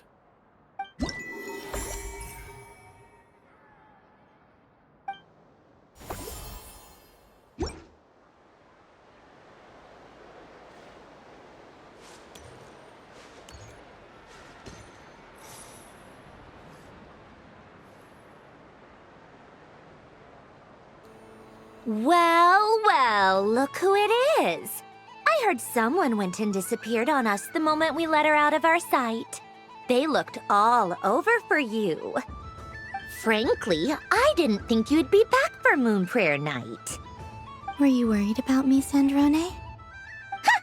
You'd like that, wouldn't you? Do you even hear what you're saying? It seems to me like you disguised yourself with festive headgear, just so that you could come see me on Moon Prayer Night and make sure I'm okay. You didn't even bring Polonia with you. You? I thought you couldn't see. I cannot. But I sense the confusion of those around us rippling through the Kuvaki currents. Based on what I know about you, let me guess what you're wearing. Is it cat ears? Shut up! I'm only here to protect the Fatui's interest in this territory. Running into you was pure bad luck. Really? But you were the one who asked Arlecchino to help everyone find my name. Columbina! Ugh! Just one more word, and I'll unscrew your vocal cords. It's Columbina hyposelenia now.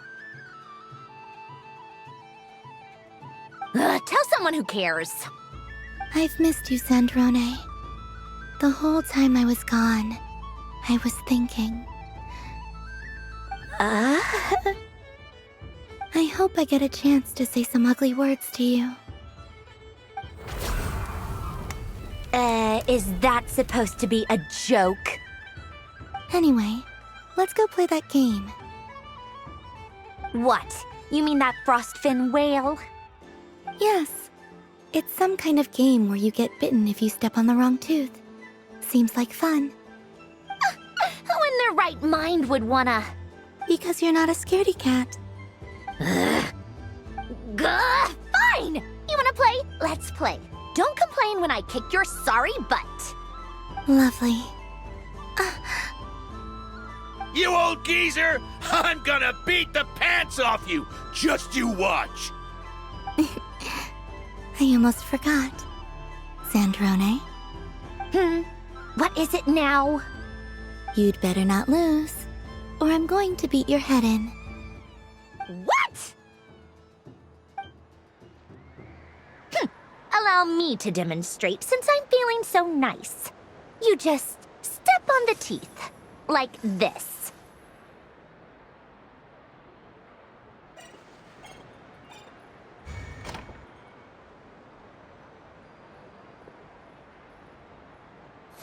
Which should I pick? Your turn, Sandrone.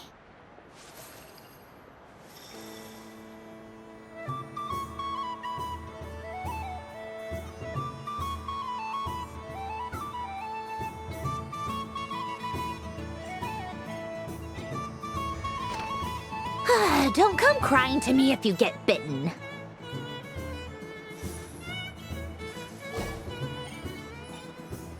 There are less and less teeth remaining.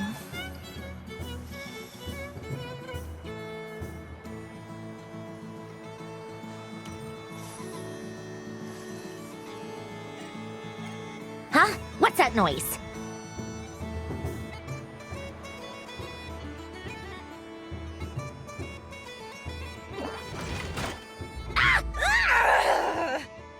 I think you might have picked a bad tooth, Sandrone.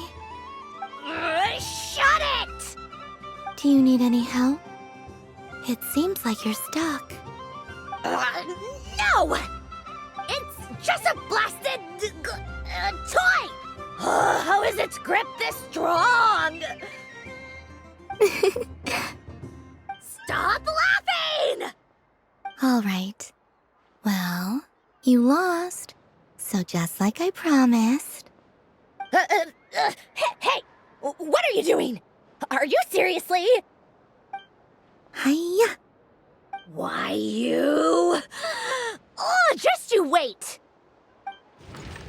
Rematch! Are you all right, Sandrone? That was quite a strong bite. Are your clockwork parts? Quit your fussing! I don't need it! All right. I'll go first this time.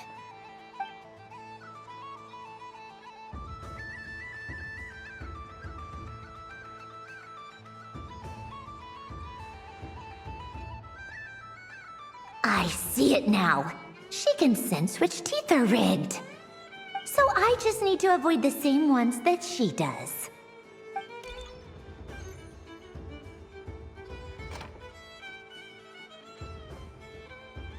This one... Seems fine. She avoided that one then? Now I've got you. All right, my turn.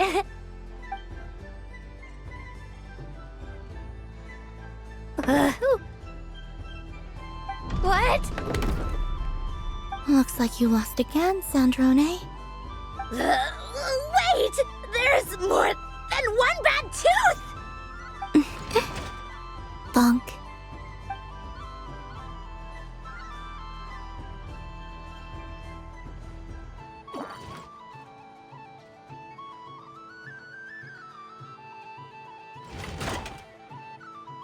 Stupid game! What idiot came up with this?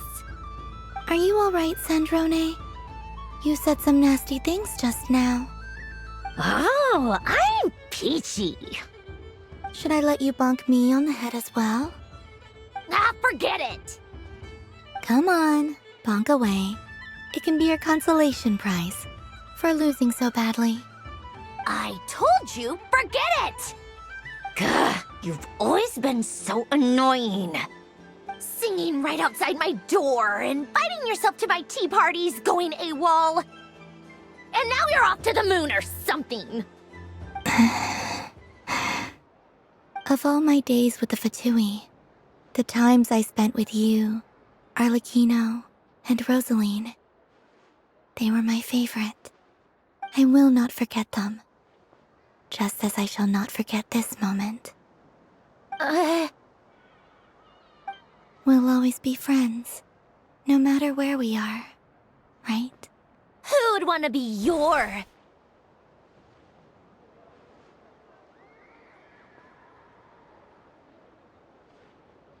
I'll miss you, Sandrone.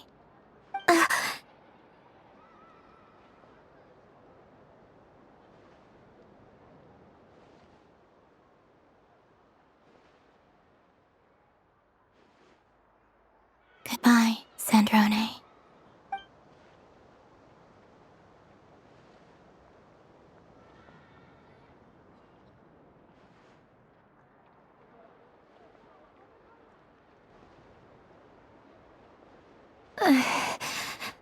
I'll miss you too, Columbina. Sorry, what was that? Ah! Ah! Yeesh! No need to freak out. What's wrong? We've been looking everywhere for you. What do you want?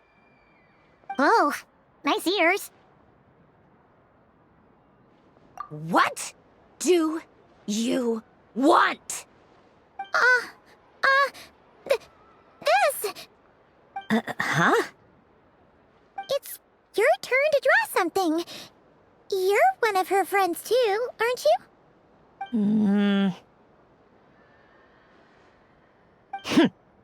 Doesn't know how lucky she is. Sorry? Nothing. I'm done. Take it. Oh, that was fast. Oh, and one more thing. Last time we spoke, you mentioned you were interested in the Narcissan Kreuz Ordo's research, remember? There were too many people when we last met, so we didn't get the chance to do this. What are you talking about?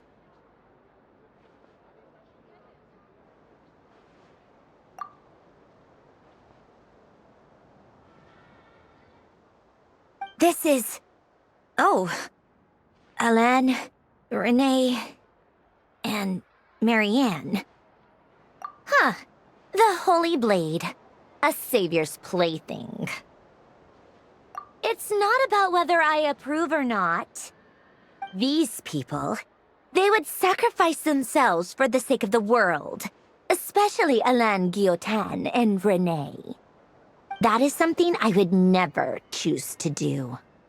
Still, I didn't know they had any pictures left from that time.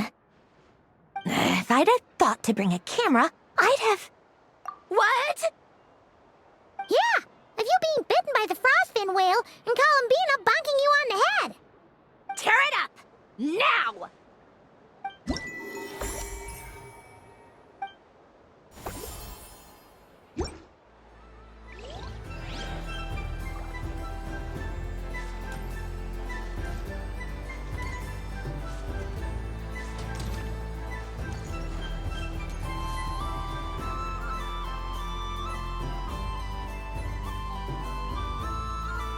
This doesn't make any sense. How am I losing every single time? Wait, Inefa, you're cheating, aren't you? Yeah, that must be it. I am not cheating, I know. Uh-oh, sounds like Inefa's turning into a big baloney bot. I think it's time for some serious maintenance. Moon Goddess, help me. Miss Columbina, I know, is attempting to cheat. What the? I'm not the cheater. You're the cheater. How dare you throw it back at me?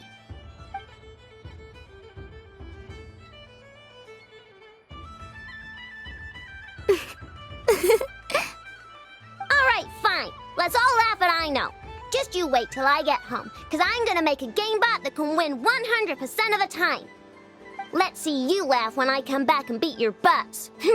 You'll all have your heads covered in stickers when I'm through with you. We came to check everything was okay after all that yelling, but,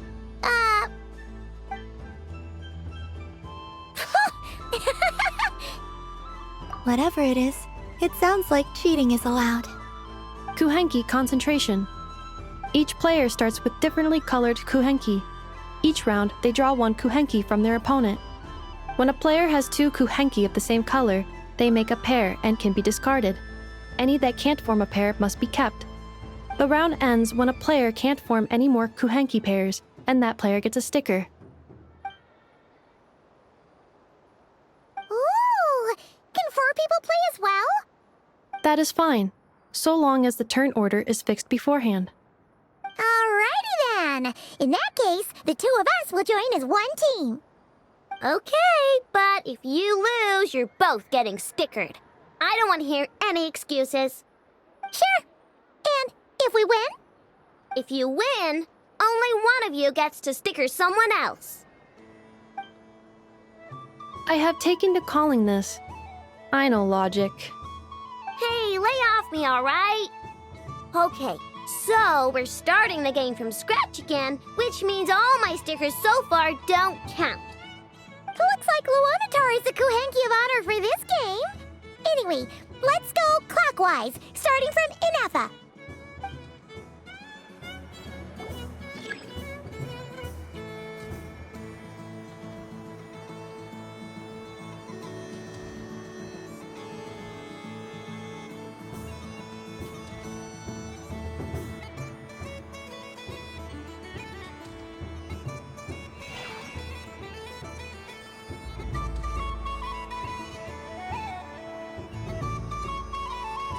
Nice! That's a pair!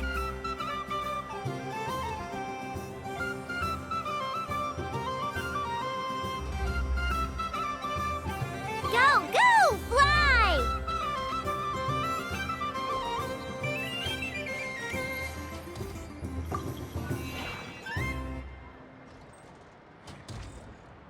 Go on.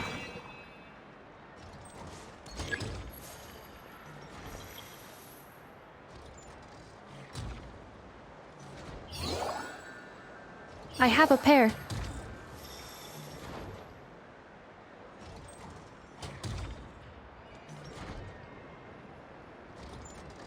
Uh-oh! We've got to pick up the pace!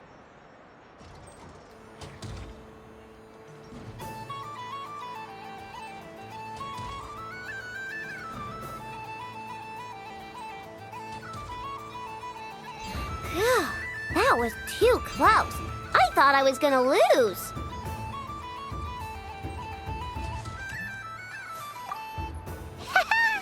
Let's see who's gonna be the unlucky one.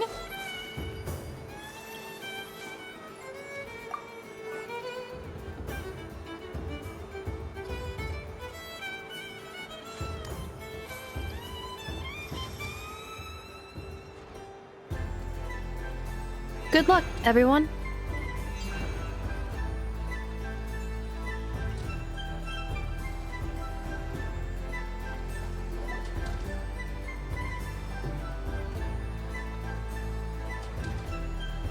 Let me pick a good one.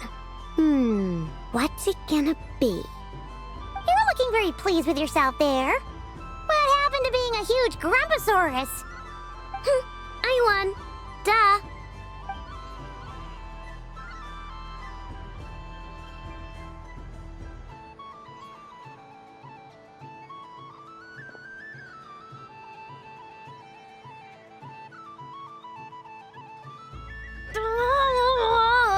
Me again?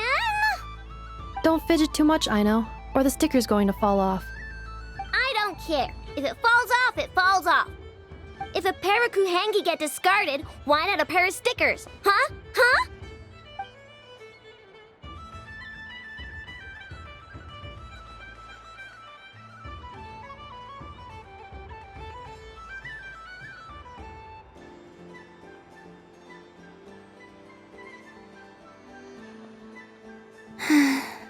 I've lost. Sticker, sticker, sticker!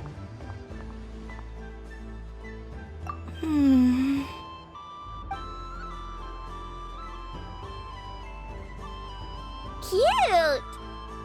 You think so? Shame. I can't see it for myself.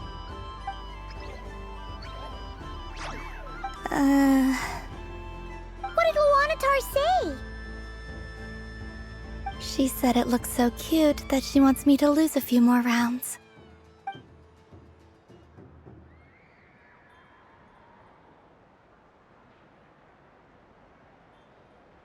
Who put these stickers on Paimon's eyebrows? Ugh, she can barely see!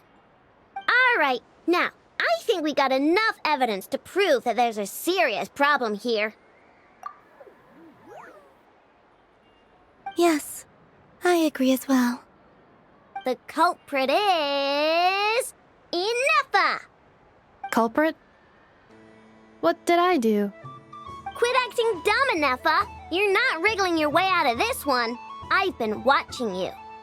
Not only did you remember whose side Luanatar started at, but every time someone drew a kuhenki, you were logging it and calculating every last possibility. Which kuhenki pairs were gone, who had what color kuhenki in their hand, even our facial expressions.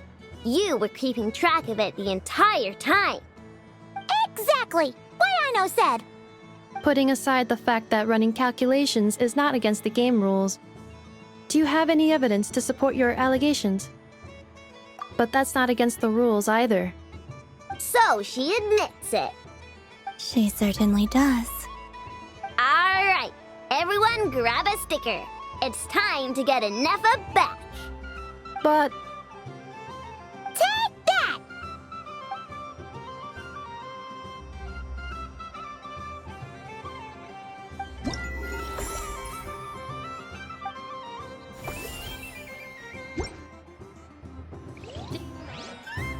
The next robot show will start in 5 minutes. We thank you for your patience.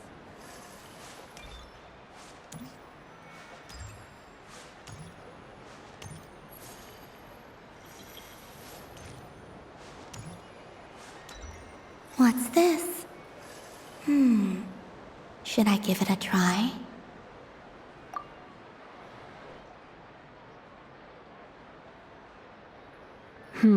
I don't have enough data.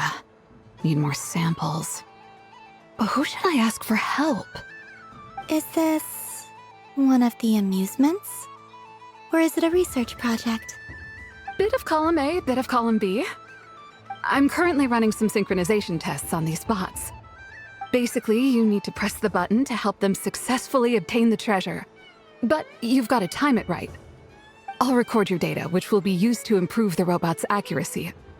But, ma'am, I mean, Moon Goddess, don't you think you should take your eye mask off first? There's no need. I will be all right. Okay then. Whatever you're comfortable with.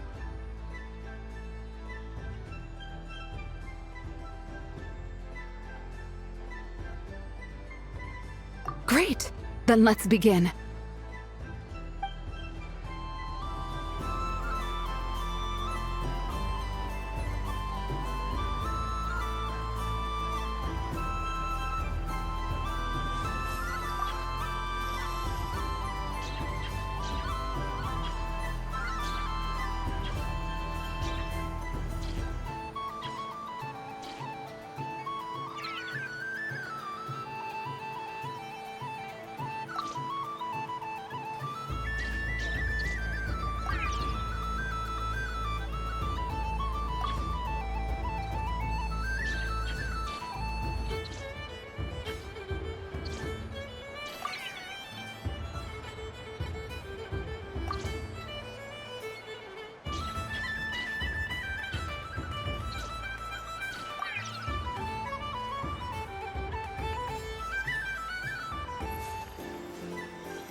Would you like to try again?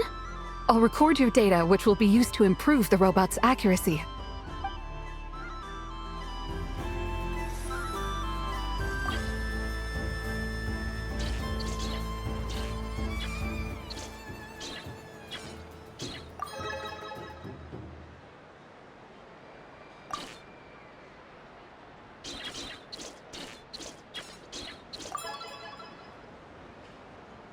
Nice!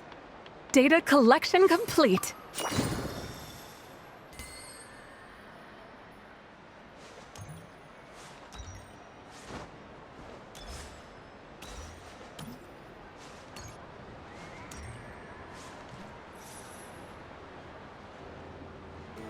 But I was aiming right at it! Aw, what a pity. I saw it with my own eyes. You were so close. So very close. That's not true! It dodged out of the way right as I was about to snag it! I'm sorry? You heard me! This paper frog can move! I swear! Dear, oh dear, what are you saying? How could a paper frog move? Unless you believe there really is magic in this world. But even if I, the mere humble merchant that I am, knew such magic, surely I would not use it on a paper frog. I'd sooner give Mora legs, so it could walk right into my purse. My dear, dear customer, why not have one more try? This time I'll give you 12% off, a very generous discount for one of my most regular customers. Just think about how much experience you have under your belt now. You're sure to win the next one. Darn. I used up all my coins. I'll be right back. Just gonna fetch some more from my house. Take your time, but don't take too long. This event is Moon Prayer Night only. Miss it, and you'll have to wait a whole year before I'm back. Next customer, please. Welcome.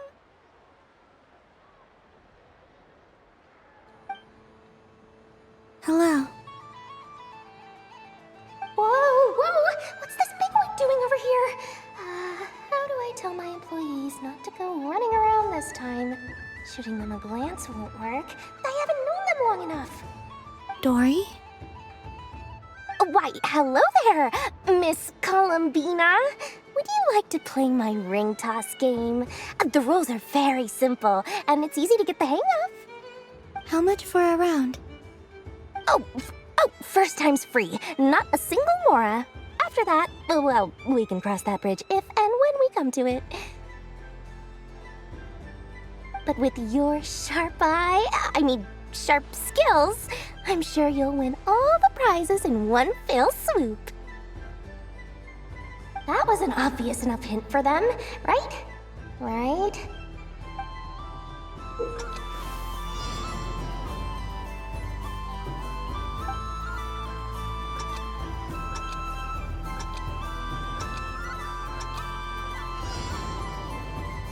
Here comes the ring!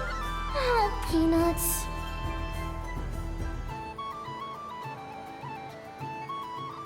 Change tracks. Roselle, should we move or not? Just a tiny bit. All right, then I'll... Oh, sugar plums, not the clock hands. How do I move the legs again?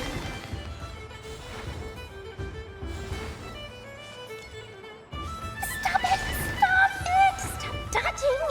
Oh.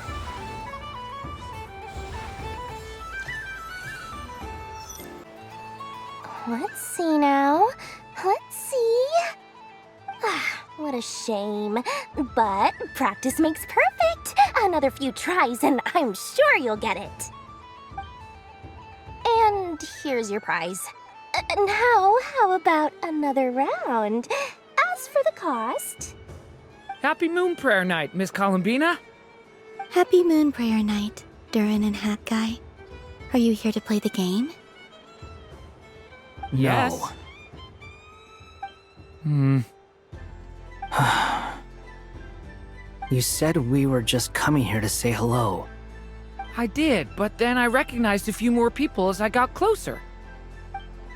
Do my eyes deceive me? Is that... It's our little dragon! He's all grown up! Someone's popular.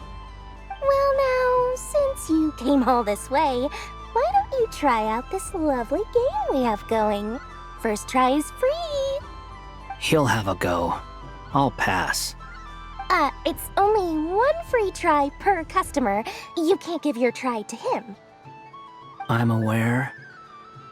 How has Elder Almond been lately? He's in great shape. He goes for a run in the forest every morning to stay fit and healthy.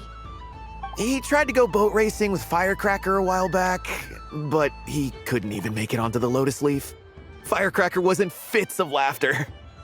How about you, little dragon? Can you still fly? Yes, I can. But you've become less chatty. Has growing up been tough on you? We call that maturity. You know, the thing people sing about. The knight wields a sword of stone to defend those hearts that are made of gold. Stone is very heavy. That's what keeps him from talking too much. That's awesome! I want to be a knight when I grow up too. Ring, here I come!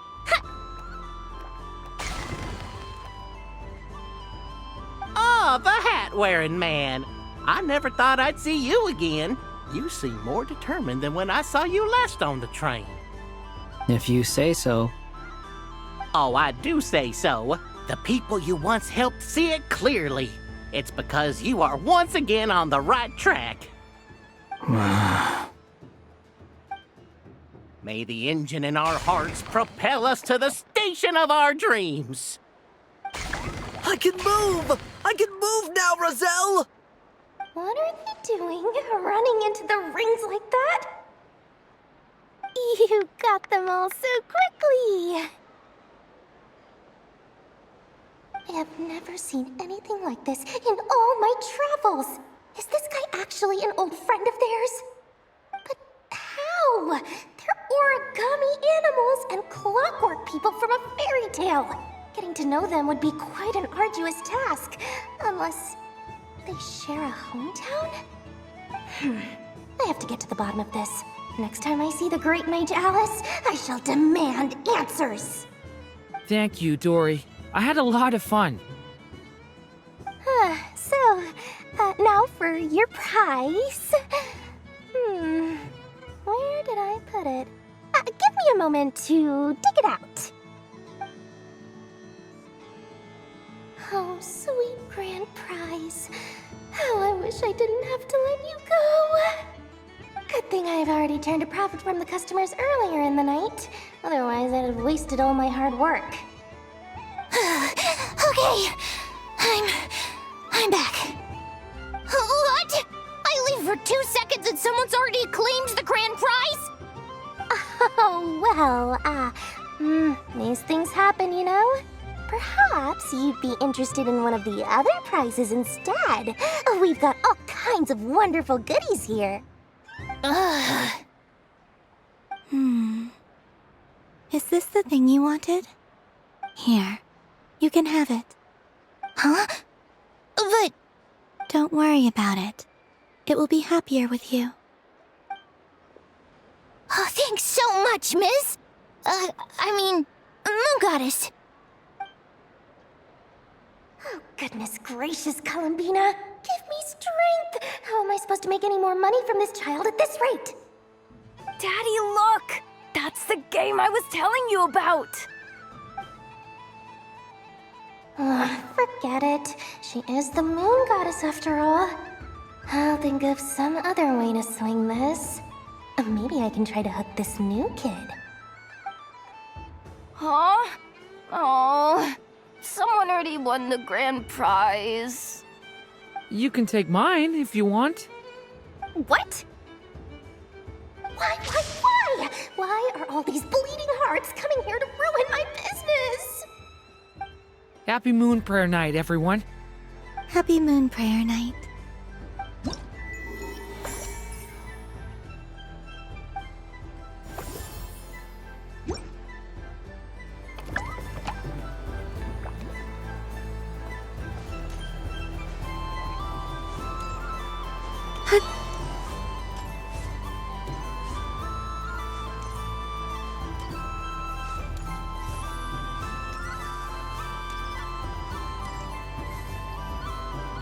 Sunny days!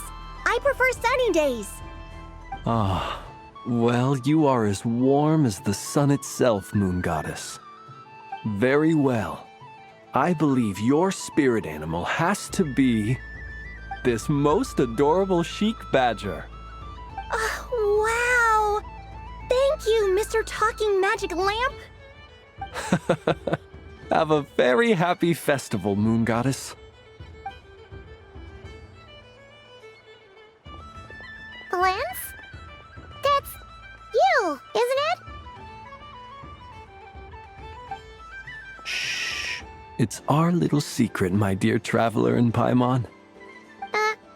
Okay, sure, but why are you here selling sugar sculptures? Everyone celebrates in their own way.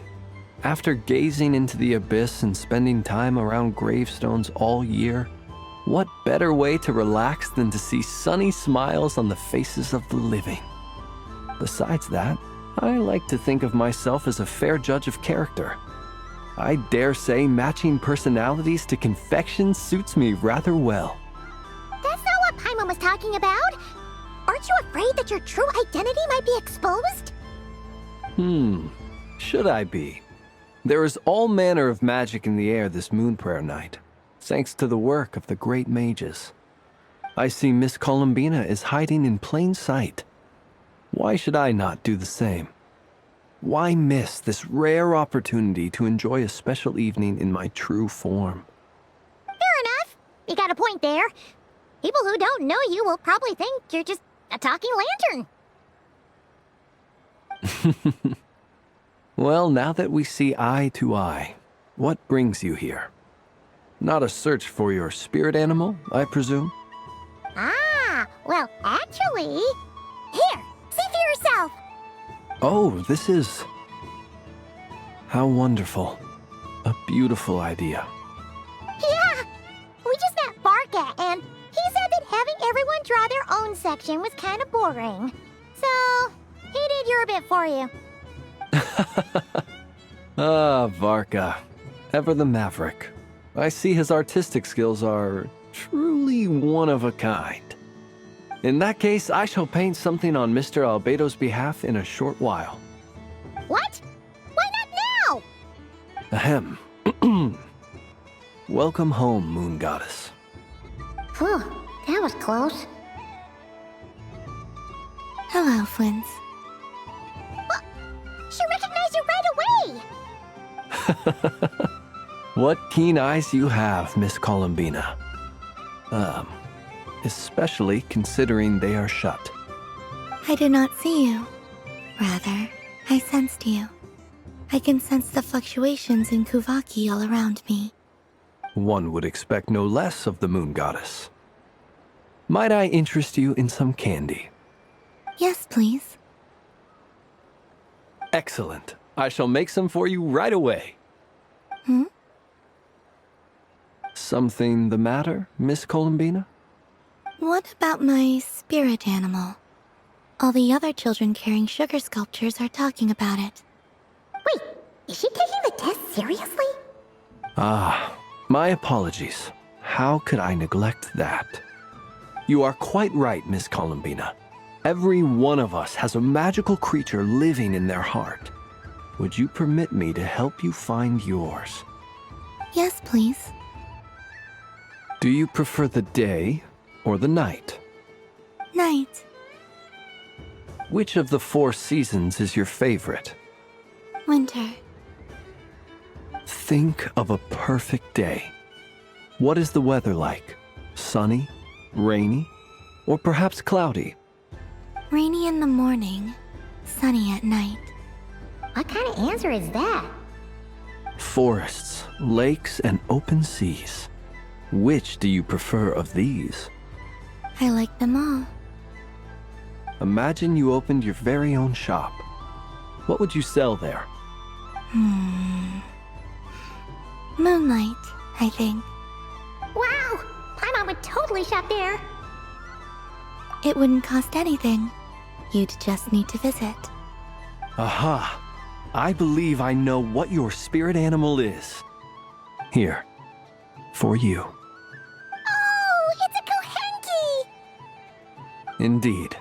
A free-spirited being with a deep love for all things here in Nod-krai, who selflessly lends her aid to as many people as she can reach.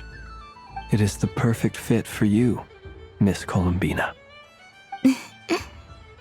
Thank you. It would be my honor. But you shall have to forgive me. We have known each other for quite some time. I doubt there is any answer I could give that would come as a surprise to you. So instead, would you accept this sugar sculpture as a token of our friendship? It's a lantern. Hey, why don't you two go enjoy your candy over there? Paimon wants to try out this spirit animal thing too. Right, Flint's? Come on, play ball. I got this drawing done. But I want to hear Paimon's answers. But it'll probably take ages. Paimon's a complex soul. And we don't want your candy to melt while you wait, huh? Oh. Okay then.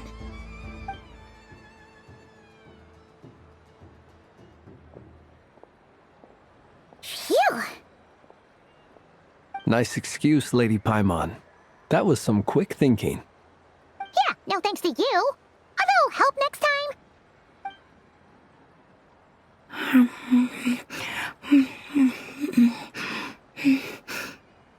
It's sweet.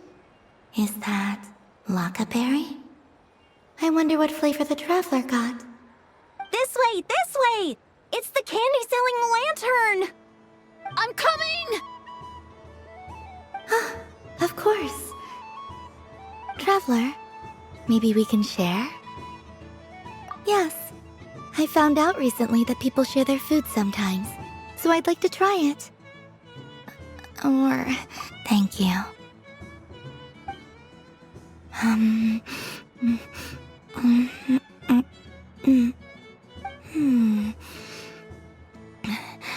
Yours is a little more sour than mine.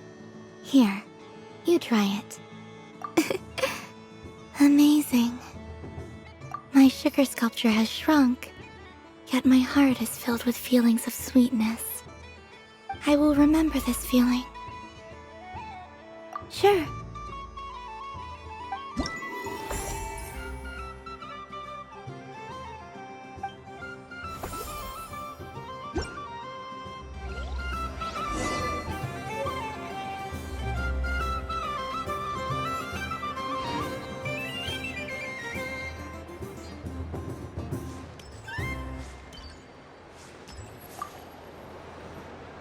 Traveler. Hey there, Columbina! Are you done checking out the festive amusements already? Are you sure you don't want to look around some more? You might not get another opportunity like this for a while. Right now, what I'd like to do is...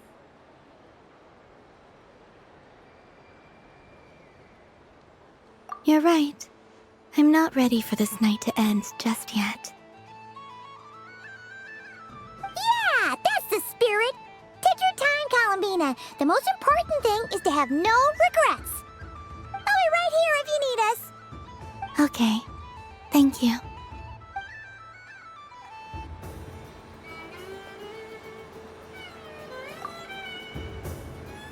Traveler. Paimon. Columbina! Finished with the festival already? Really? You're sure you don't want to have a little more fun out there? Final answer! Yes, I am sure.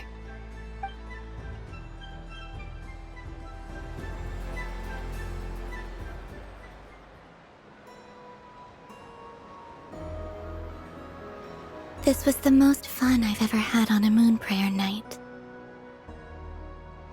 Everywhere I went, people were saying, "Welcome home," and there were friends at every turn.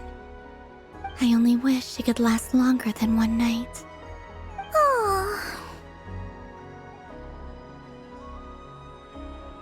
Yeah. You're right. The moon prayer blossoms. Ooh, look! Look! Moon prayer night has come.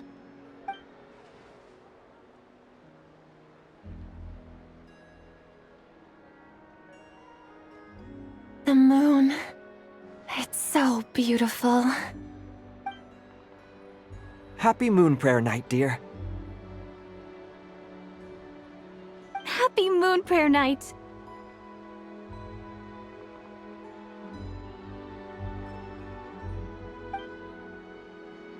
Happy Moon Prayer Night.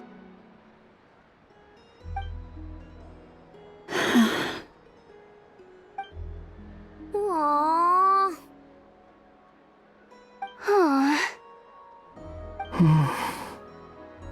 Huh.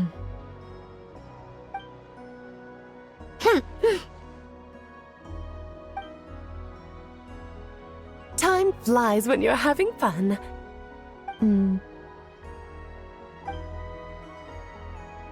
Oh. Looks like the time has come. Columbina. You're heading off, then? Yes, to the ruins you mentioned. And from there, back home to the moon. Wait! I know? At least... Take one of our craft shop's crumb cookies up to the moon with you. You know, for a snack. Sure. Why not? The Curatorium of Secrets believes in proper farewells. No story should be left without a satisfactory endnote. Never. Farewells are an important affair for the Ratniki, too. We never know when we might meet again. Haha! And here I thought grand farewells wouldn't suit tonight's mood. But I suppose friendly passion is not to be stopped, eh?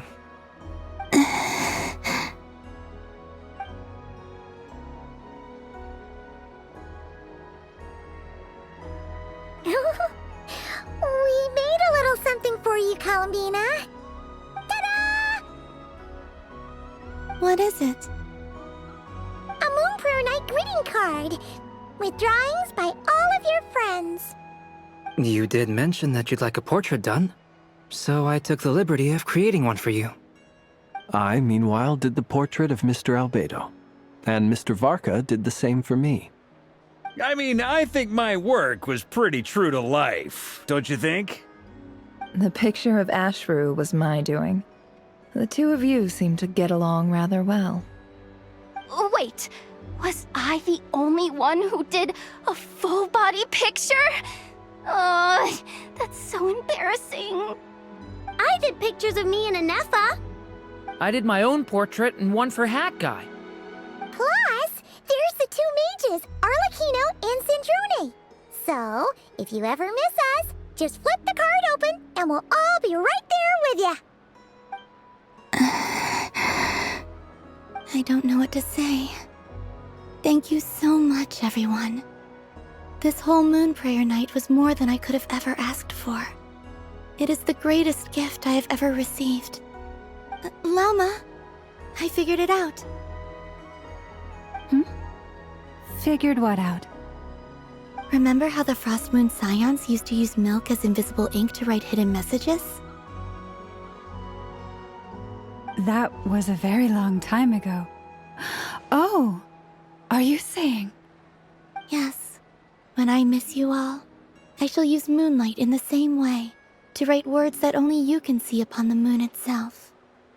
Wow, that sounds lovely. Quite. But how will we see them? Simply open your windows on nights when the moon shines bright, and the moonlight will naturally flow towards the words I have written. That sounds most fitting indeed. Very true to form. I'll try to write them in places that won't disturb your sleep. I, for one, would sleep all the better for having read one of your messages before settling down for the night. Exactly! So don't worry about disturbing anyone's sleep. Just promise you'll write to let us know you're okay, alright? All right. I promise.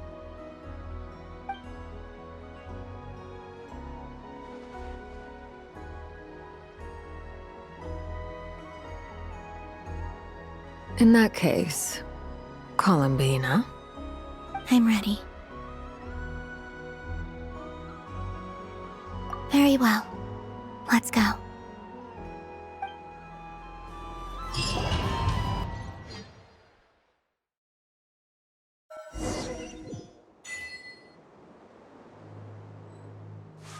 In just a few moments, I will be gone. I still don't know what to expect on the moon. Will I really be able to send messages to my friends? The Kuhenki, the animals of nod-krai. I'll never get to see them again. I wonder where I'll be.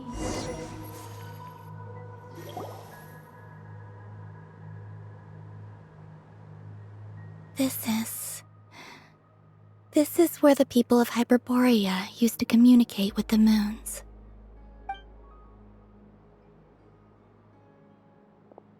Eternal moon, frost moon, iridescent moon. When the power of all three converge, the gate to the moons shall open.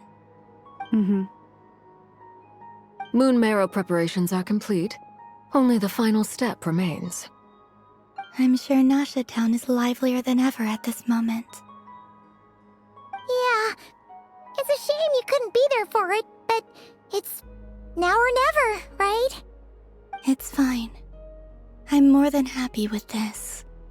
My last piece of luggage. My only piece of luggage.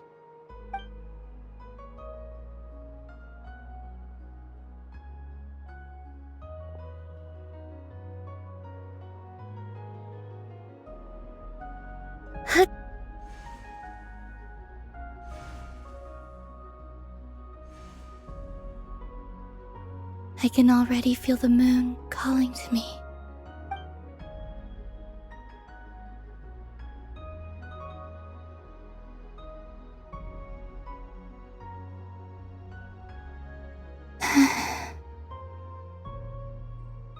Your home lies on the far side of this light, Columbina. From now on, we will at last have a reason to pray to the true moon. Columbina. Yes? I'm listening. Be sure to come back and see us when you get the chance.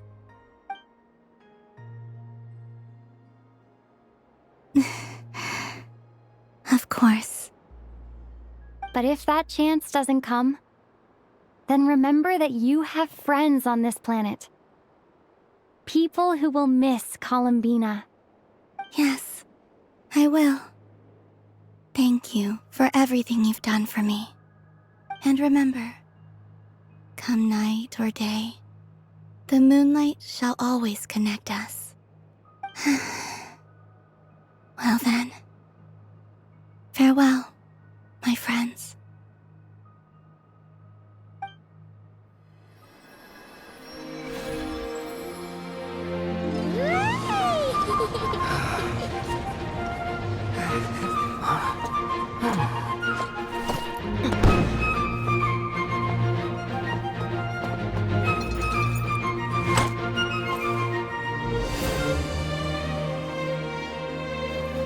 Thank you. This was my happiest night in Tevat.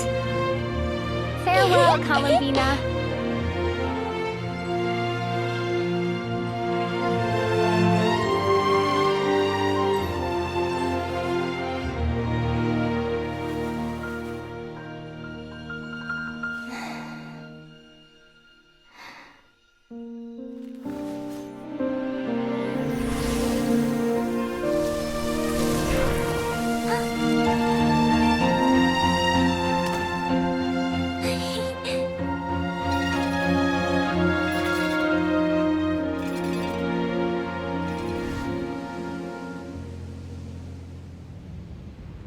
The moon really is closer than ever tonight.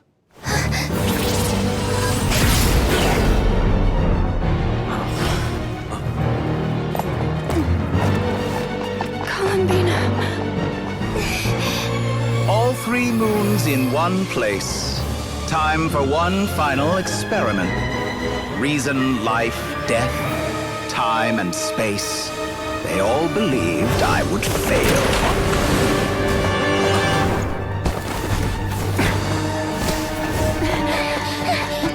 How could this happen?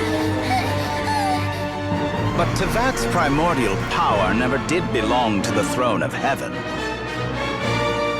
And now, they are mine.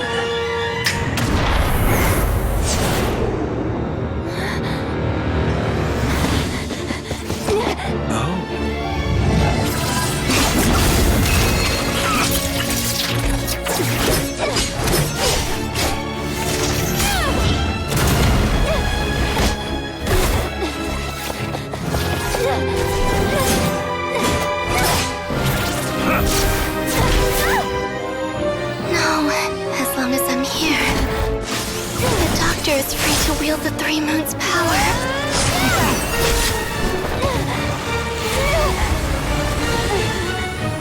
It's the only way.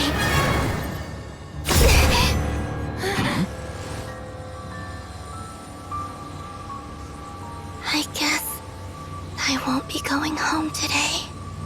Columbina! No!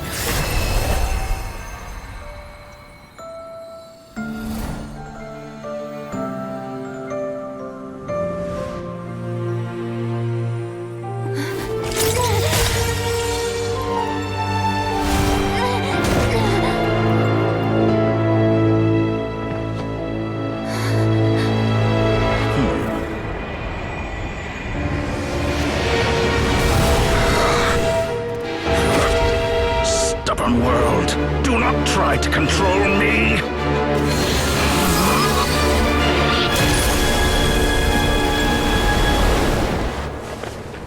Columbina.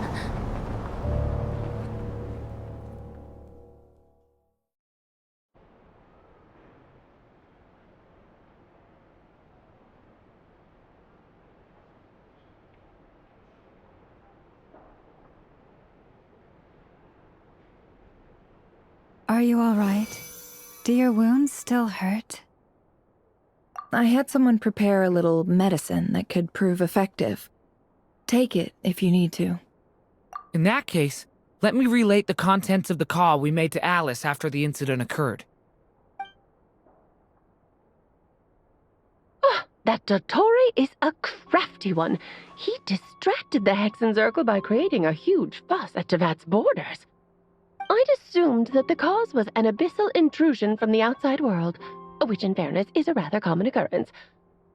But after learning that you managed to influence the phantoms in nod-krai, I realized that perhaps this interference could have come from within Tevat instead.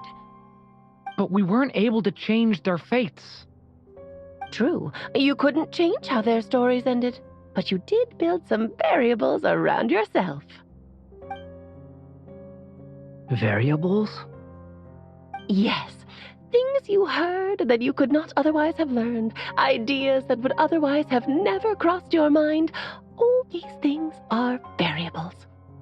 Of course, most variables usually pale into insignificance with the myriad of possibilities floating around. But the moment you start treating them as building blocks and intentionally stacking them, that changes things.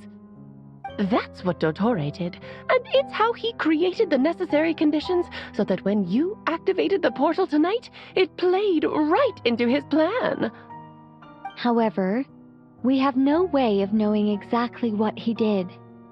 Yeah, we also need to ascertain Columbina's status. And that about sums it up. As I suspected, Dottore has disappeared completely. If it's any consolation, he wasn't able to control Columbina as he might have wished to. Oh no! What? She did what? All we saw was Dottore appeared and used some kind of power. The next thing we knew, he and Columbina were gone, and you were falling into the sea.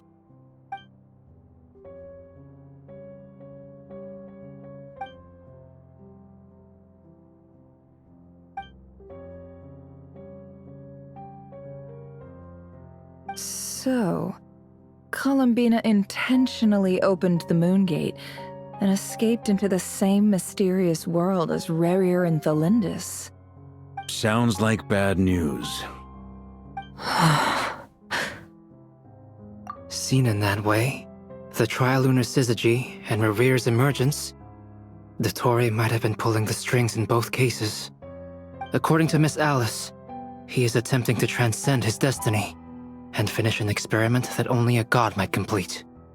An utter lunatic. Wait a sec, where's Hat Guy?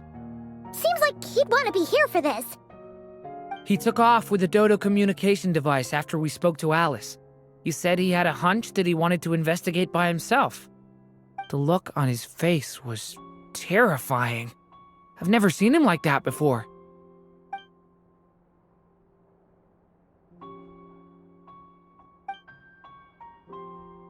I'm back. Hat Guy! I went to look for the Hyperborean phantoms again. I think I've gotten to the bottom of it. I got them to talk to Nicole on the other end of the communications line. Turns out, the history they describe is different from how Nicole remembers it. Really? But how? Surely Nicole can't have been wrong. Because the phantoms are the ones who are deceived. They speak of a savior who appeared in their history. One who never should have existed. This savior promised to create a new moon within the false sky, and even bring back their moon goddesses. Foolishly, they believed in him, and told him everything he wanted to know about the moons. It's obvious that this was Dottore's doing. Now you mention it, the first time we entered the Hyperborean ruins, we heard the phantoms discussing their history, and I remember Nicole commenting that something sounded a little strange. But Dottore shouldn't have been able to get in there in the first place. He didn't. Nicole said that this was an anomalous state triggered by disruptions in the causal connections between phantoms from the same era. The variables that Dottore put in place were substantial enough that they even affected phantoms that he never met. So it's not that their memories were unclear. They'd been tampered with. That's exactly the possibility Dottore was trying to manufacture. He turned these variables into knowledge and engineered the situation so all that knowledge would fall into his hands. Then, he harnessed that knowledge on Moon Prayer Night to truly create a false moon. How is that even possible? To be precise, he exploited a weakness in the way the spell works. The spell senses Kuvaki to detect the moon's location. So, as long as the false moon more strongly resembled the moon than the frost moon beyond the skies, the gate would teleport Columbina to the false moon's location. In other words, to Dottore's side. Once he had her under control, the teleportation spell remained active, and he manipulated her power to seize both moon marrows. At that moment, the moon marrows disappeared right before our eyes. It was already too late, even as we were leaving the ruins. By then, Dottore had already amassed the power of all 3 moons. So, where does that leave us? What do we do now?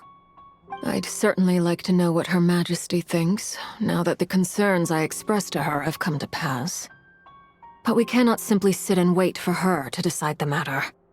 And in any case, it is not the Fatui Harbinger Damselette who sees us as her friends, but rather Columbina Hyposelenia. If, even in such extreme circumstances, Her Majesty will not lift the prohibition on Harbingers drawing steel against one another, then I will do as my heart demands. I will fight as Peruware instead. Oh, Arlecchino! Time is short, so I'll make the first move.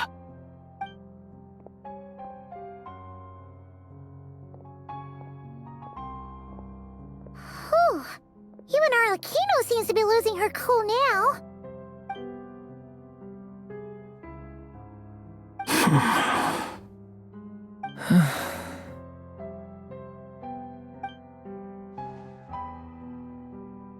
All right. Lose those dejected looks for a moment and let me get a word in. It looks bad, I won't lie. Very bad, in fact. So Dotori's pulled some real dirty tricks to gain the upper hand. For now. And yeah, it's to the point where even the mages say that his variables have affected destiny. I'm not so sure, though. Many have told me that Tevat's destiny is fixed, and that does appear to be the case. Well, what makes Dotori so sure he'll be the exception?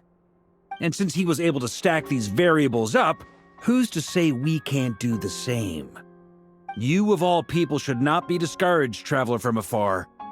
This isn't over yet. And you're not alone in that. Everyone here does, whether they've spoken thus far or not. But none of us are the type to sit back and wait for the sun to shine again. That's exactly how a knight should roll. If they knock you down, you get back up and get back in it. Don't forget, Honorary Knight, you're a legitimate member of Mondstadt too. Bark is right. This is far from over. Dotori's already way overdue a butt-kicking given his past shenanigans. And after this, he's earned himself a double dose. That's what I'm talking about. How's everyone else feeling? I'll use Kuvaki to investigate Columbina's whereabouts. I am not ready to give up either. Leave the intel gathering to me. Whatever happens within nod-krai's borders, when the Curatorium of Secrets wants to be in the know, we always find a way. Aino and I will do all we can to support you. We will attempt to reverse engineer Dotori's actions and seek a breakthrough that way. Alice and Nicole are busy dealing with an emergency at Tevat's borders, so they can't return just yet. But they're both very angry about this. They've asked Albedo and me to act on the Hex and Zircle's behalf and do everything in our power to fight back against Dotori. Are you ready then? We're going to have to conduct a lot of research, even in the early stages. I'll do my best. As for me, I'm pretty familiar with Dotori's way of doing things, so I can try to predict his next move. I'll help with your investigation. Nice! Looks like we have our basic division of labor. I'll get in touch with Flint's and Itlua, get them to have a chat with their Starshiner. It couldn't hurt to bring the Lightkeepers on board as well. At the same time, I'll pass on instructions to the knights present in nod-krai to assist the Lightkeepers and other organizations in ensuring the safety of those living here. Yeah! We'll show him! That's it then. Good luck, everyone.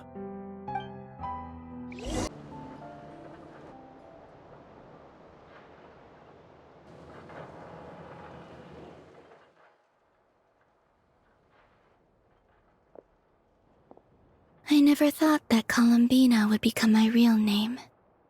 It went from being a Fatui code name to something my friends call me. And remember, come night or day, the moonlight shall always connect us.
sad that it'd be like... Oh, Paimon doesn't want to think about it.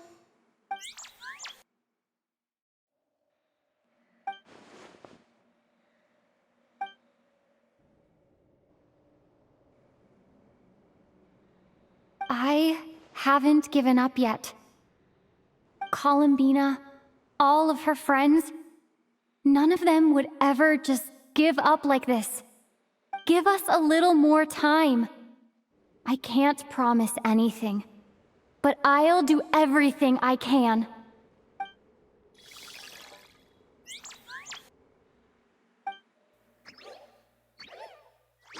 Are they cheering for us? Thank you. Do you need us to help you with something?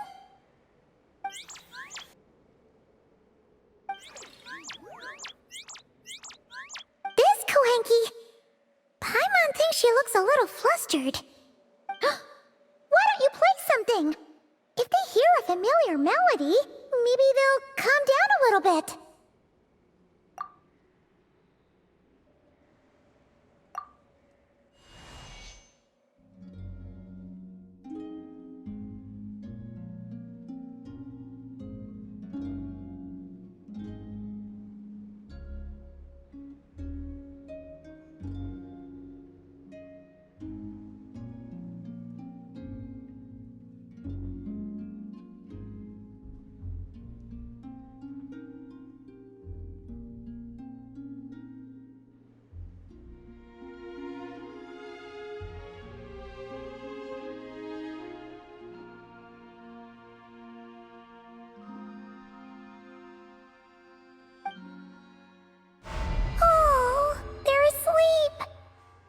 Like they haven't had a good rest in a long time.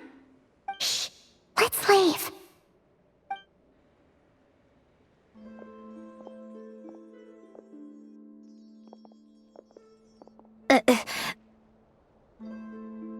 Sandrone!